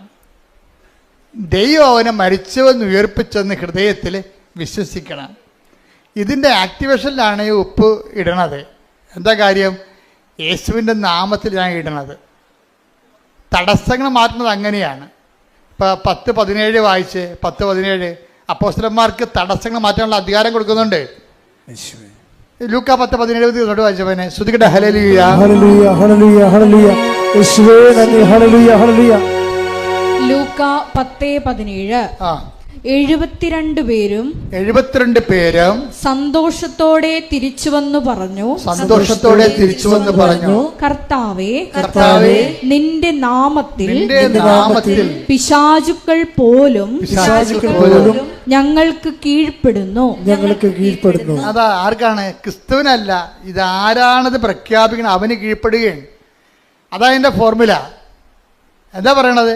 ഏറ്റു പറഞ്ഞ് 10:17 ലൂക്ക എന്താ പറഞ്ഞ? കർത്താവേ, നിന്റെ നാമത്തിൽ പിശാചുക്കൾ പോലും ഞങ്ങൾക്ക് കീഴ്പ്പെടുന്നു. അപ്പൊ പിശാച് വരെ കീഴ്പ്പെടുന്നുണ്ടെങ്കിലും മനുഷ്യന്റെ നിയമങ്ങളൊക്കെ അതിന് താഴെ ഉള്ളൂ. അപ്പൊ ലോകത്ത് നിന്റെ ജീവിതത്തിന് അട്ടിമറിക്കുന്ന എല്ലാ ശക്തികളെയും തട്ടിത്താഴെയിടാൻ വേണ്ടിയുള്ള പ്രയോഗവിധികളാണ് വിശ്വാസ പ്രഖ്യാപനത്തിൽ വരണത്. കൈയടിച്ച് ശ്രദ്ധിക്കട്ടെ. ഹല്ലേലൂയ, ഹല്ലേലൂയ, ഹല്ലേലൂയ. മഹത്വം, മഹത്വം. ആരാധന, ആരാധന. ഹല്ലേലൂയ, ഹല്ലേലൂയ. യേശുവേ നന്ദി. ആരാണ് നമ്മൾ എന്താ വിശ്വസിക്കുന്നത്? യേശു മരിച്ചുയർത്തുന്നിട്ട് യേശു ആരാണെന്ന് വിശ്വസിക്കുന്നു? യേശു കർത്താവാണ്. Take the word of God 10:17 ശ്രദ്ധിക്കട്ടെ. യേശുവേ നന്ദി. ഹല്ലേലൂയ, ഹല്ലേലൂയ, ഹല്ലേലൂയ, ഹല്ലേലൂയ, ഹല്ലേലൂയ. യേശുവേ ആരാധന, ആരാധന, ആരാധന. യേശുവേ നന്ദി, മഹത്വം, മഹത്വം. ഹല്ലേലൂയ, ഹല്ലേലൂയ, ഹല്ലേലൂയ, ഹല്ലേലൂയ. യേശുവേ നന്ദി. ഹല്ലേലൂയ, ഹല്ലേലൂയ. യേശുവേ ആരാധന, ആരാധന, ആരാധന, ആരാധന.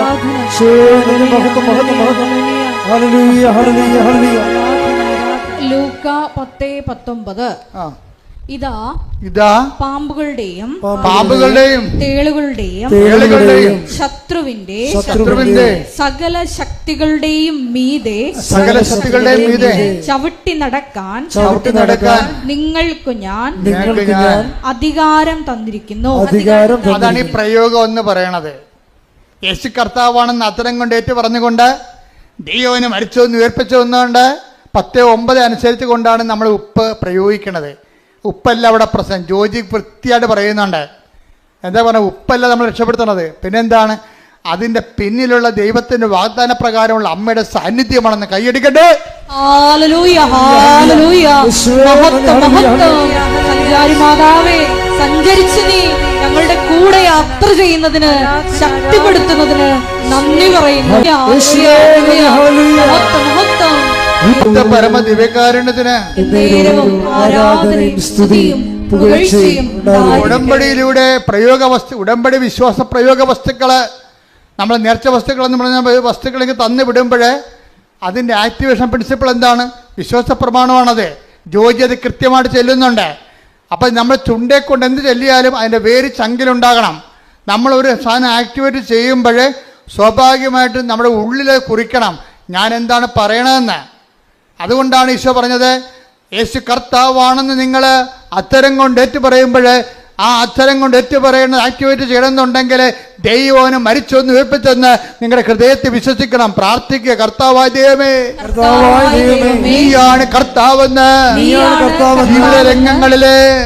ജീവിത രംഗങ്ങളിലെ ഞങ്ങൾ ഏറ്റുപറയുന്ന ഓരോ ശ്വാസത്തിലും എന്റെ കർത്താവേ, എന്റെ ചങ്കില് ഞാൻ വിശ്വസിക്കുന്ന നിന്നെ പിതാവായ ദൈവം ഉയർപ്പിച്ചുവെന്ന് ഞാൻ നിന്റെ വിശ്വാസത്തിലെ ഉയർപ്പിന്റെ സാക്ഷിയായി ജീവിക്കുവാൻ സഹായിക്കണമേ.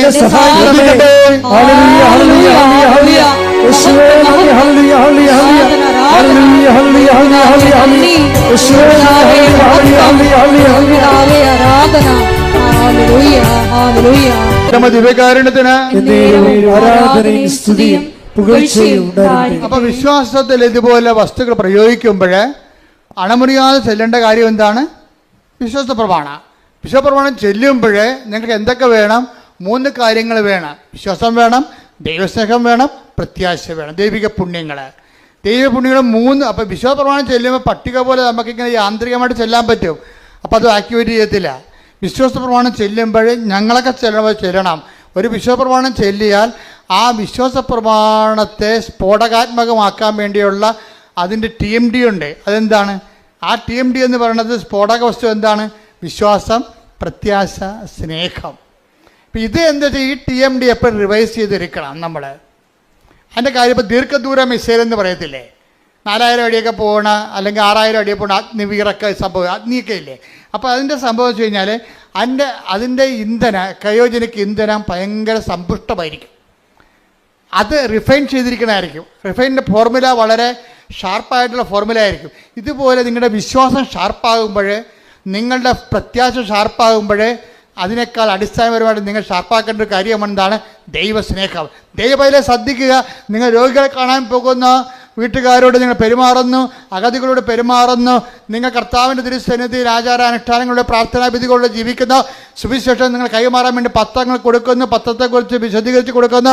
അതെല്ലാം ചെയ്യുമ്പോഴെല്ലാം നിങ്ങളുടെ മനസ്സിൽ അടിസ്ഥാനപരമായ ഓരോ ദിവസവും സ്നേഹത്തിൻ്റെ ലെവൽ കൂടി വരണം. അത് നിങ്ങൾ ഇൻട്രോസ്പെക്റ്റ് ചെയ്യണം. ഓരോ കാര്യം ഓരോ ദിവസം ചെല്ലും തോറും ദൈവത്തിൻ്റെ സ്നേഹം എന്നിൽ കൂടുന്നുണ്ടോ? അതാണ് ഇതിൻ്റെ വെല്ലുവിളി എന്ന് പറയുന്നത്. ഉടമ്പടി വ്യക്തി മെനമന ചെയ്യണമെന്നുണ്ടെങ്കിൽ ഓരോ ദിവസവും ദൈവസ്നേഹം കൂടിക്കൊണ്ടിരിക്കും. ഇപ്പം ഞാൻ അച്ഛനായിട്ട് 39 കൊല്ലമായില്ലേ, 30 കൊല്ലം അടിക്കടി ദൈവസ്നേഹം കൂടിയിട്ടേ. അതുകൊണ്ടല്ലേ അത് നമ്മളിങ്ങനെ പുതിയ കാര്യങ്ങളൊക്കെ അമ്മ പ്രത്യക്ഷപ്പെടുന്നതും അതുപോലെ തന്നെ പുതിയ ഉടമ്പടി തരണതും 10,000 രക്ഷപ്പെടുന്നത് എന്തുകൊണ്ടാണ്? അതിന് നമ്മുടെ കാലത്തിന് ആനുപാതികമായിട്ട് നമ്മൾ ദൈവത്തിൽ വളരണം. അതിന് ഏറ്റവും വലിയ മാർഗം എന്ന് വെച്ചാൽ ദൈവസ്നേഹം കിട്ടുമെന്ന് കണ്ട എൻ്റെ മക്കളെ, ചില വെള്ളമടിക്കാരുണ്ടല്ലോ, മരണ വീട്ടിൽ നിന്ന് മാറത്തില്ല. അന്ന് വരെ ആ വീട്ടുകാരോട് യാതൊരു സ്നേഹമില്ല അവർക്ക്. അപ്പം അവിടെ മരിച്ചു കഴിഞ്ഞാൽ പൊരിഞ്ഞ സ്നേഹമായിരിക്കും. നമ്മളവർക്ക് മരിച്ചാനോടുള്ള താല്പര്യം കൊണ്ടാണ്. അങ്ങനെയല്ല, ആ രാവിലെ പോയി നിൽക്കണത് വൈകുന്നേരം വരെ എല്ലാ ചവപ്പെട്ടിക്കോടുന്ന്, റീത്തിനോടുന്ന്, ഉടുപ്പിനോടുന്ന്, പന്തലിടാൻ കൂടുന്ന്, കസരെടുത്ത് വെക്കുന്ന ഭയങ്കര പരിപാടിയായിരിക്കും. എല്ലാം കുഴിച്ചിട്ട് കഴിയുമ്പോൾ സന്ധ്യയൊക്കെ സെമിത്തേരിയിൽ ഇവരും ഉണ്ട്. ആ വീട്ടുകാരെല്ലാം ബന്ധുക്കളെല്ലാം പോയാലും ആ വീട്ടുകാരുടെ കൂടെ ഈ കക്ഷി ഉണ്ടാവും. അപ്പോൾ അവർ ഒറ്റ ചോദ്യം ചോദിക്കത്തുള്ളൂ, അപ്പം എങ്ങനെയാണെന്ന് ചോദിക്കും. എന്നിട്ട് വാട്ടിസ് എവിടെ മേടിക്കണമെന്നാണ് ചോദിക്കണേ. അതിനത് അപ്പോൾ ഇത്രയും നേരം ചെയ്ത പണി എന്തിനു വേണ്ടിയാണ്? ഈ അപ്പം എങ്ങനെയാണെന്ന് ചോദിക്കാൻ വേണ്ടിയാണ്. വൈകിട്ട് എന്താ പരിപാടി എന്ന് ചോദിക്കില്ല, അതുപോലെയാണ് പരിപാടി. അപ്പം അതുപോലെ ഈ മദ്യത്തോട് കാണിക്കുന്ന ആക്രാന്തം പോലെ തന്നെ ആയിരിക്കണം. അതിനേക്കാൾ ടോപ്പ് ആക്രാന്തമായിരിക്കണം നിങ്ങൾ എന്ത് ചെയ്താലും ദൈവസ്നേഹത്തിന് കൊടുക്കേണ്ടത്. മനസ്സിലായി? എന്ത് ചെയ്താലും. അപ്പം നിങ്ങൾ ഓർക്കണം, ഇപ്പം ഈ കൊച്ചുകൂട്ടം നേടിപ്പെടുന്നത് നമ്മുടെ ഒരു ക്രൂവാണ്, നമ്മുടെ സഹപ്രവർത്തകരാണ്. ഈ കക്ഷി മരക്കുരിശും പിടിച്ചുകൊണ്ട് 3 ദിവസം നടന്ന് എവിടെ പോയി?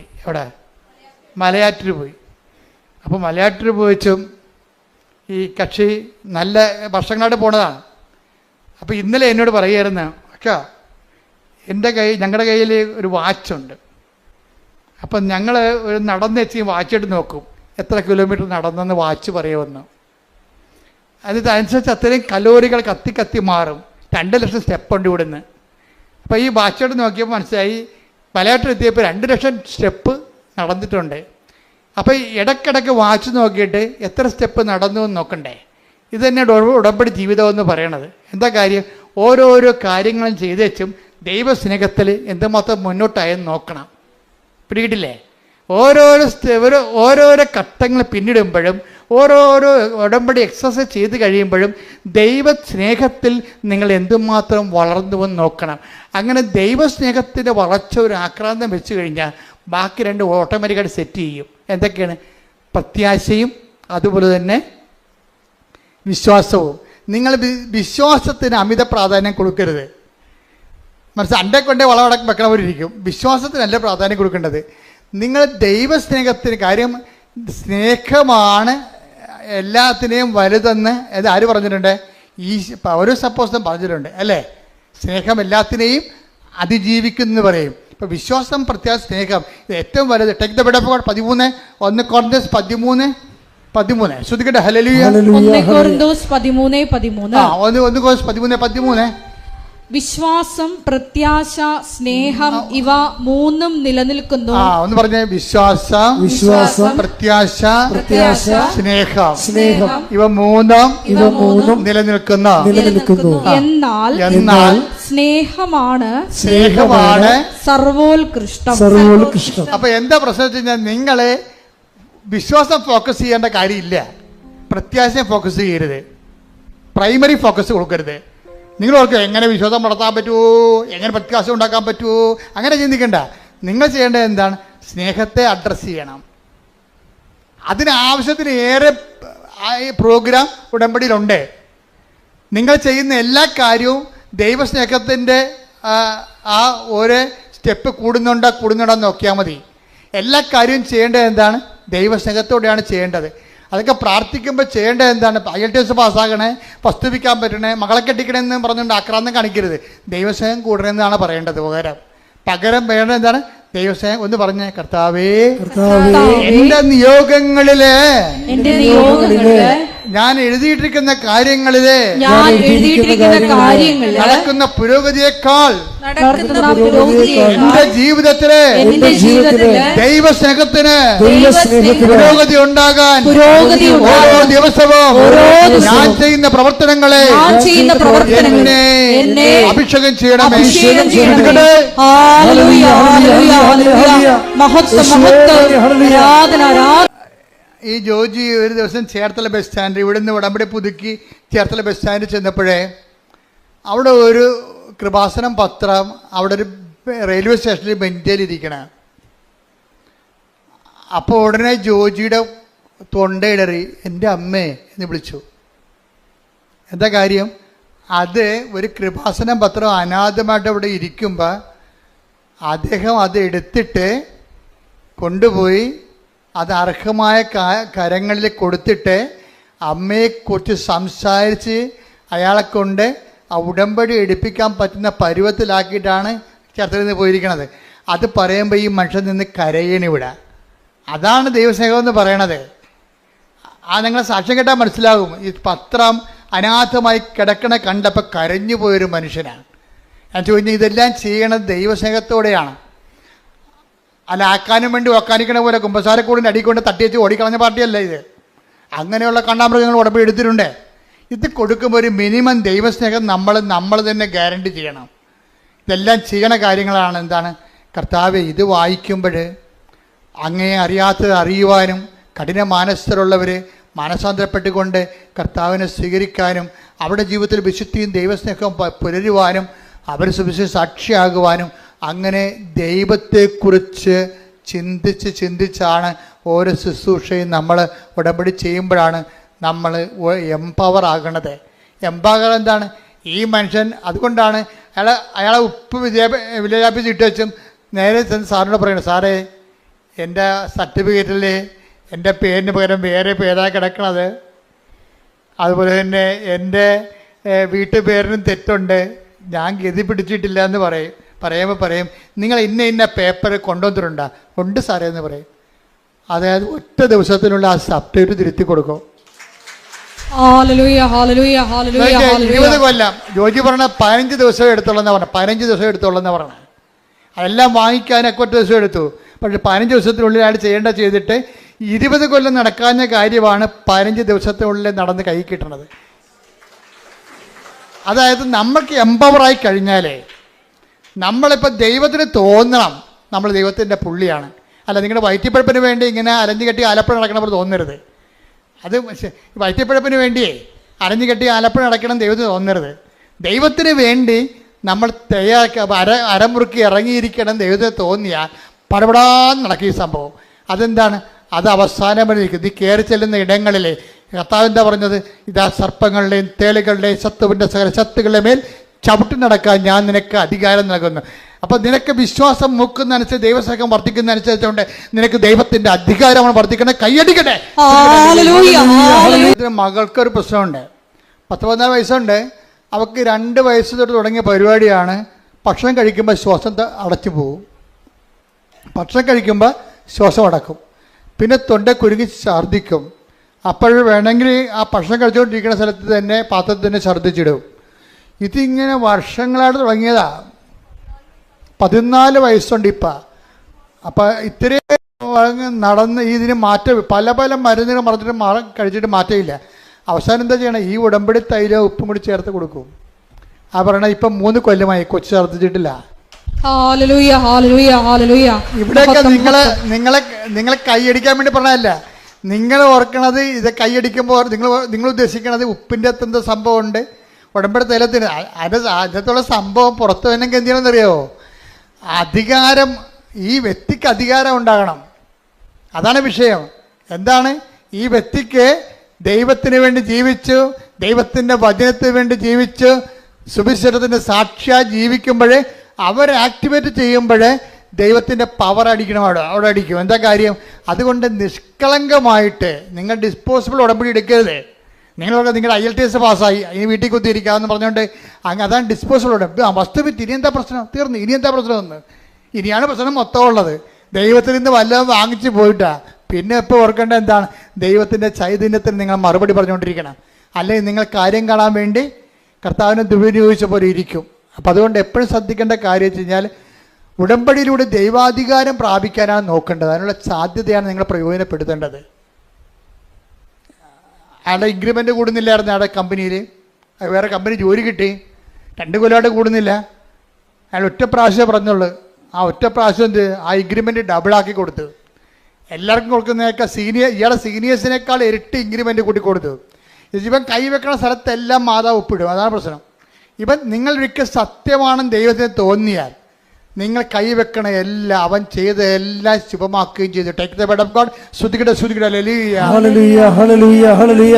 യേശുവേ നന്ദി. ഹല്ലേലൂയ ഹല്ലേലൂയ ഹല്ലേലൂയ ഹല്ലേലൂയ ഹല്ലേലൂയ. യേശുവേ ആരാധന ആരാധന ആരാധന ആരാധന. യേശുവേ മഹത്വം. ഹല്ലേലൂയ ഹല്ലേലൂയ. ഉൽപ്പത്തി 39:23. ജോസഫിനെ ഭരമേൽപ്പിച്ച ഒരു കാര്യത്തിലും കാരാഗൃഹ സൂക്ഷിപ്പുകാരൻ ഇടപെട്ടില്ല. കാരണം കർത്താവ് അവൻ്റെ കൂടെ ഉണ്ടായിരുന്നു. അവൻ ചെയ്തതൊക്കെ കർത്താവ് ശുഭമാക്കുകയും ചെയ്തു. ഇതാ സംഭവം. ഇത് പ്രൊക്ലമേഷനിലുള്ള പ്രോമിസിലുള്ളതാ. ദൈവമായിട്ട് നിന്ന് ജീവിച്ച് ദൈവത്തിനെങ്ങാനും കണ്ണി പിടിച്ചു പോയാൽ പിന്നെ തിരിഞ്ഞു നോക്കേണ്ടി വരത്തില്ല. പിന്നെ എന്താ നിലപാടെന്താ? അവൻ എന്താ ജോസഫിനെ കുറിച്ച് എന്താ എഴുതിയിരിക്കണം എന്ന് ചോദിക്കുക. ഉൽപ്പത്തി 39:23 വായിച്ചേ ഒന്നുകൂടി. ജോസഫിനെ ഭരമേൽപ്പിച്ച ഒരു കാര്യത്തിലാ കാരാഗൃഹ സൂക്ഷിപ്പുകാരൻ ഇടപെട്ടില്ല. കാരണം എന്താ? കർത്താവ് അവന്റെ കൂടെ ഉണ്ടായിരുന്നു. അവൻ ചെയ്തതൊക്കെയും കർത്താവ് ശുഭമാക്കുകയും ചെയ്തു. ഹല്ലേലൂയ ആരാധന. ഹല്ലേലൂയ. ഉടമ്പടി ഞങ്ങളോട് കൂടെ സഞ്ചരിച്ച് എല്ലാം ശുഭമാക്കുന്ന ദൈവമാതാവിന്റെ സാന്നിധ്യത്തിന് നന്ദി പറയുന്നു. ഹല്ലേലൂയ. എന്നേരവും ആരാധനയും സ്തുതിയും പുകഴ്ചയും ഉണ്ടായിരിക്കട്ടെ. എൻ്റെ പ്രിയപ്പെട്ടവരെ, രോഗസൗഖ്യ പ്രാർത്ഥനയിലേക്ക് നമ്മൾ പ്രവേശിക്കുകയാണ്. അച്ഛൻ വിവിധമായ രോഗങ്ങളെ ശാസിച്ച് കർത്താവിൻ്റെ നാമത്തിൽ ഉച്ചാരണം ചെയ്യുന്ന പ്രാർത്ഥന ചെല്ലുമ്പോൾ നിങ്ങൾ സ്തുതിച്ചുകൊണ്ടിരുന്നാൽ മതി. ഇവിടെ പ്രാർത്ഥിക്കുന്നവരിൽ ഓൺലൈനിൽ പ്രാർത്ഥിക്കുന്നവരൊക്കെ ഇപ്പോഴും പരിശുദ്ധ അമ്മയുടെ മാധ്യസ്ഥത്തിലെ കൃപാസ്ഥാനത്താറ് ജീവനോടെ പ്രത്യക്ഷപ്പെട്ട പരിശുദ്ധ അമ്മയുടെ മാധ്യസ്ഥത്തിലെ ഈശോയുടെ നാമത്തിലെ ദൈവിക ശാസന പ്രാർത്ഥനയുടെ സമയമാണ്. സ്തുതിക്കട്ടെ. ഹല്ലേലൂയ ഹല്ലേലൂയ ഹല്ലേലൂയ ഹല്ലേലൂയ ഹല്ലേലൂയ ഹല്ലേലൂയ. കർത്താവേ, നിന്റെ ഉന്നതമായ നാമത്തിന് സ്തോത്രം ചെയ്യുന്നു. കർത്താവേ, നിന്റെ വിശുദ്ധ പൗരോഹിത്യത്തെ മഹത്വപ്പെടുത്തണമേ. കർത്താവേ, സഭയിലുള്ള സാന്നിധ്യം പ്രകടമാക്കണമേ. കർത്താവേ, നിന്റെ വിശുദ്ധ പൗരോഹിത്യത്തെ മഹത്വപ്പെടുത്തണമേ. കർത്താവേ, സഭയിലുള്ള സാന്നിധ്യം പ്രകടമാക്കണമേ. 39 വർഷം അർപ്പിച്ച കുർബാനയുടെ യോഗ്യതയായി കൃപാസ്ഥാനത്താറെ ജീവനോടെ പ്രത്യക്ഷപ്പെട്ട പരിശുദ്ധ അമ്മയുടെ മാധ്യസ്ഥതയിലെ കർത്താവിൻ്റെ അവകാശവും ഓഹരിയുമാകുന്ന തിരുസഭയിലെ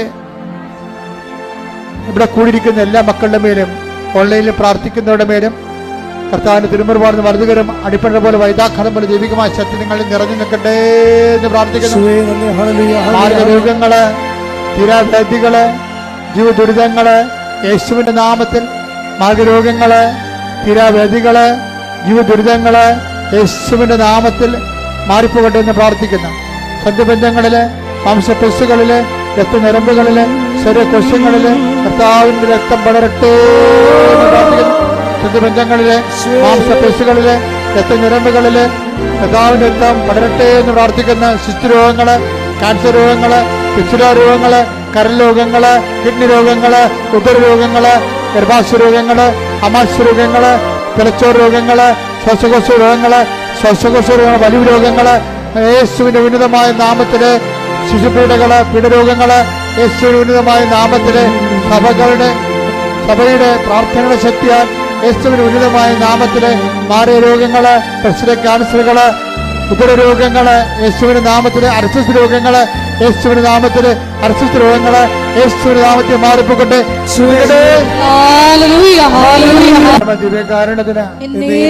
ആരാധനയും സ്തുതിയും പുകഴ്ചയും ഉണ്ടായിരിക്കട്ടെ. മക്കളെ, പരീക്ഷ എഴുതുന്ന കുഞ്ഞുങ്ങള് പരീക്ഷ റിസൾട്ട് പ്രതീക്ഷിക്കുന്ന കുഞ്ഞുങ്ങൾ, അവർക്ക് ഉപരി വിദ്യാഭ്യാസത്തിന് ആവശ്യമായ റിസൾട്ടുകൾ ലഭിക്കുന്നതിന് വേണ്ടി ദൈവത്തിൻ്റെ കരുണയ്ക്ക് വേണ്ടി പ്രാർത്ഥിക്കുന്ന,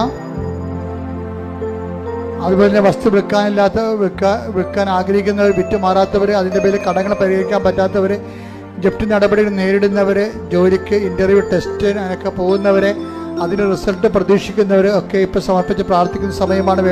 വൈവാഹ ജീവിതത്തിൻ്റെ തടസ്സങ്ങൾ വർഷങ്ങളായിട്ടും വിവാഹം ഒത്തുവരാത്തവർ, വിവാഹത്തിന് പിരിഞ്ഞുപോയ ദമ്പതികൾ ഒരുമിച്ച് താമസിക്കാൻ ആഗ്രഹിക്കുന്നവർക്ക് കർത്താവിൻ്റെ കൃപ ലഭിക്കുന്നതിനെ പ്രാർത്ഥിക്കുന്ന, മക്കളില്ലാത്തവർ, അതുപോലെ വീടില്ലാത്തവർ, വഴിയില്ലാത്തവർ, പലതരത്തിലുള്ള വിഷമത അനുഭവിക്കുന്ന, സാങ്കേതികവും നിയമപരമായ കുരുക്കിൽ അകപ്പെട്ടിരിക്കുന്നവർ, കർത്താവിൻ്റെ കൃപയിൽ അതെല്ലാം വിട്ടുമാറുന്നതിന് വേണ്ടി പ്രാർത്ഥിക്കുന്ന, അന്യരാജ്യങ്ങളിൽ വിദേശ രാജ്യങ്ങളിൽ വിസ പ്രോസസ്സിംഗ് നടക്കുന്നവരെ, വിസ വീണ്ടും പുതുക്കി കിട്ടാത്തവർ, അതുപോലെ തന്നെ പലതരത്തിലുള്ള ജീവിത പ്രശ്നങ്ങൾ അനുഭവിക്കുന്നവർ, തൊഴിൽ പ്രശ്നങ്ങൾ അനുഭവിക്കുന്നവർ, അവിടെ മേലെല്ലാം ദൈവത്തിൻ്റെ ശക്തി ആവശ്യിക്കുന്നതിന് വേണ്ടി പ്രാർത്ഥിക്കുന്ന, പഠിക്കുന്ന കുഞ്ഞുങ്ങൾ, കൊച്ചുമക്കൾ, ഗർഭിണികൾ, ഗർഭിണിയുടെ രോഗങ്ങൾ, അതുപോലെ ആശുപത്രിയിൽ ആയിരിക്കുന്ന മക്കള്, അവിടെ മേലെല്ലാം കർത്താവിന്റെ കണ്ണയ്ക്ക് വേണ്ടി ഇടിമുഴക്കം പോലെ സ്തുതിക്കട്ടെ.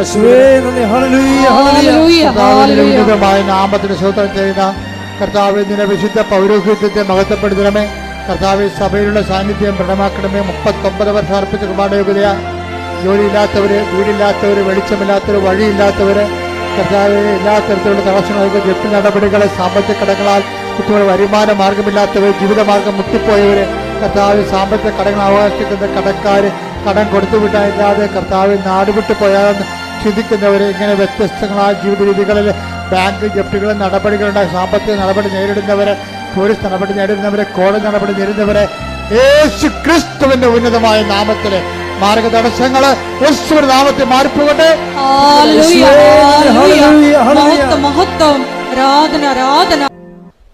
ഒരിക്കൽ കൂടി മരിയൻ ഉടമ്പടിയിൽ സമർപ്പിച്ചിരിക്കുന്ന എല്ലാ വിഷയങ്ങളും ദൈവമാതാവിന്റെ മധ്യസ്ഥയിൽ ദിവ്യകാരുണ്യ സന്നിധിയിൽ നമുക്ക് സമർപ്പിച്ച് പ്രാർത്ഥിക്കാം.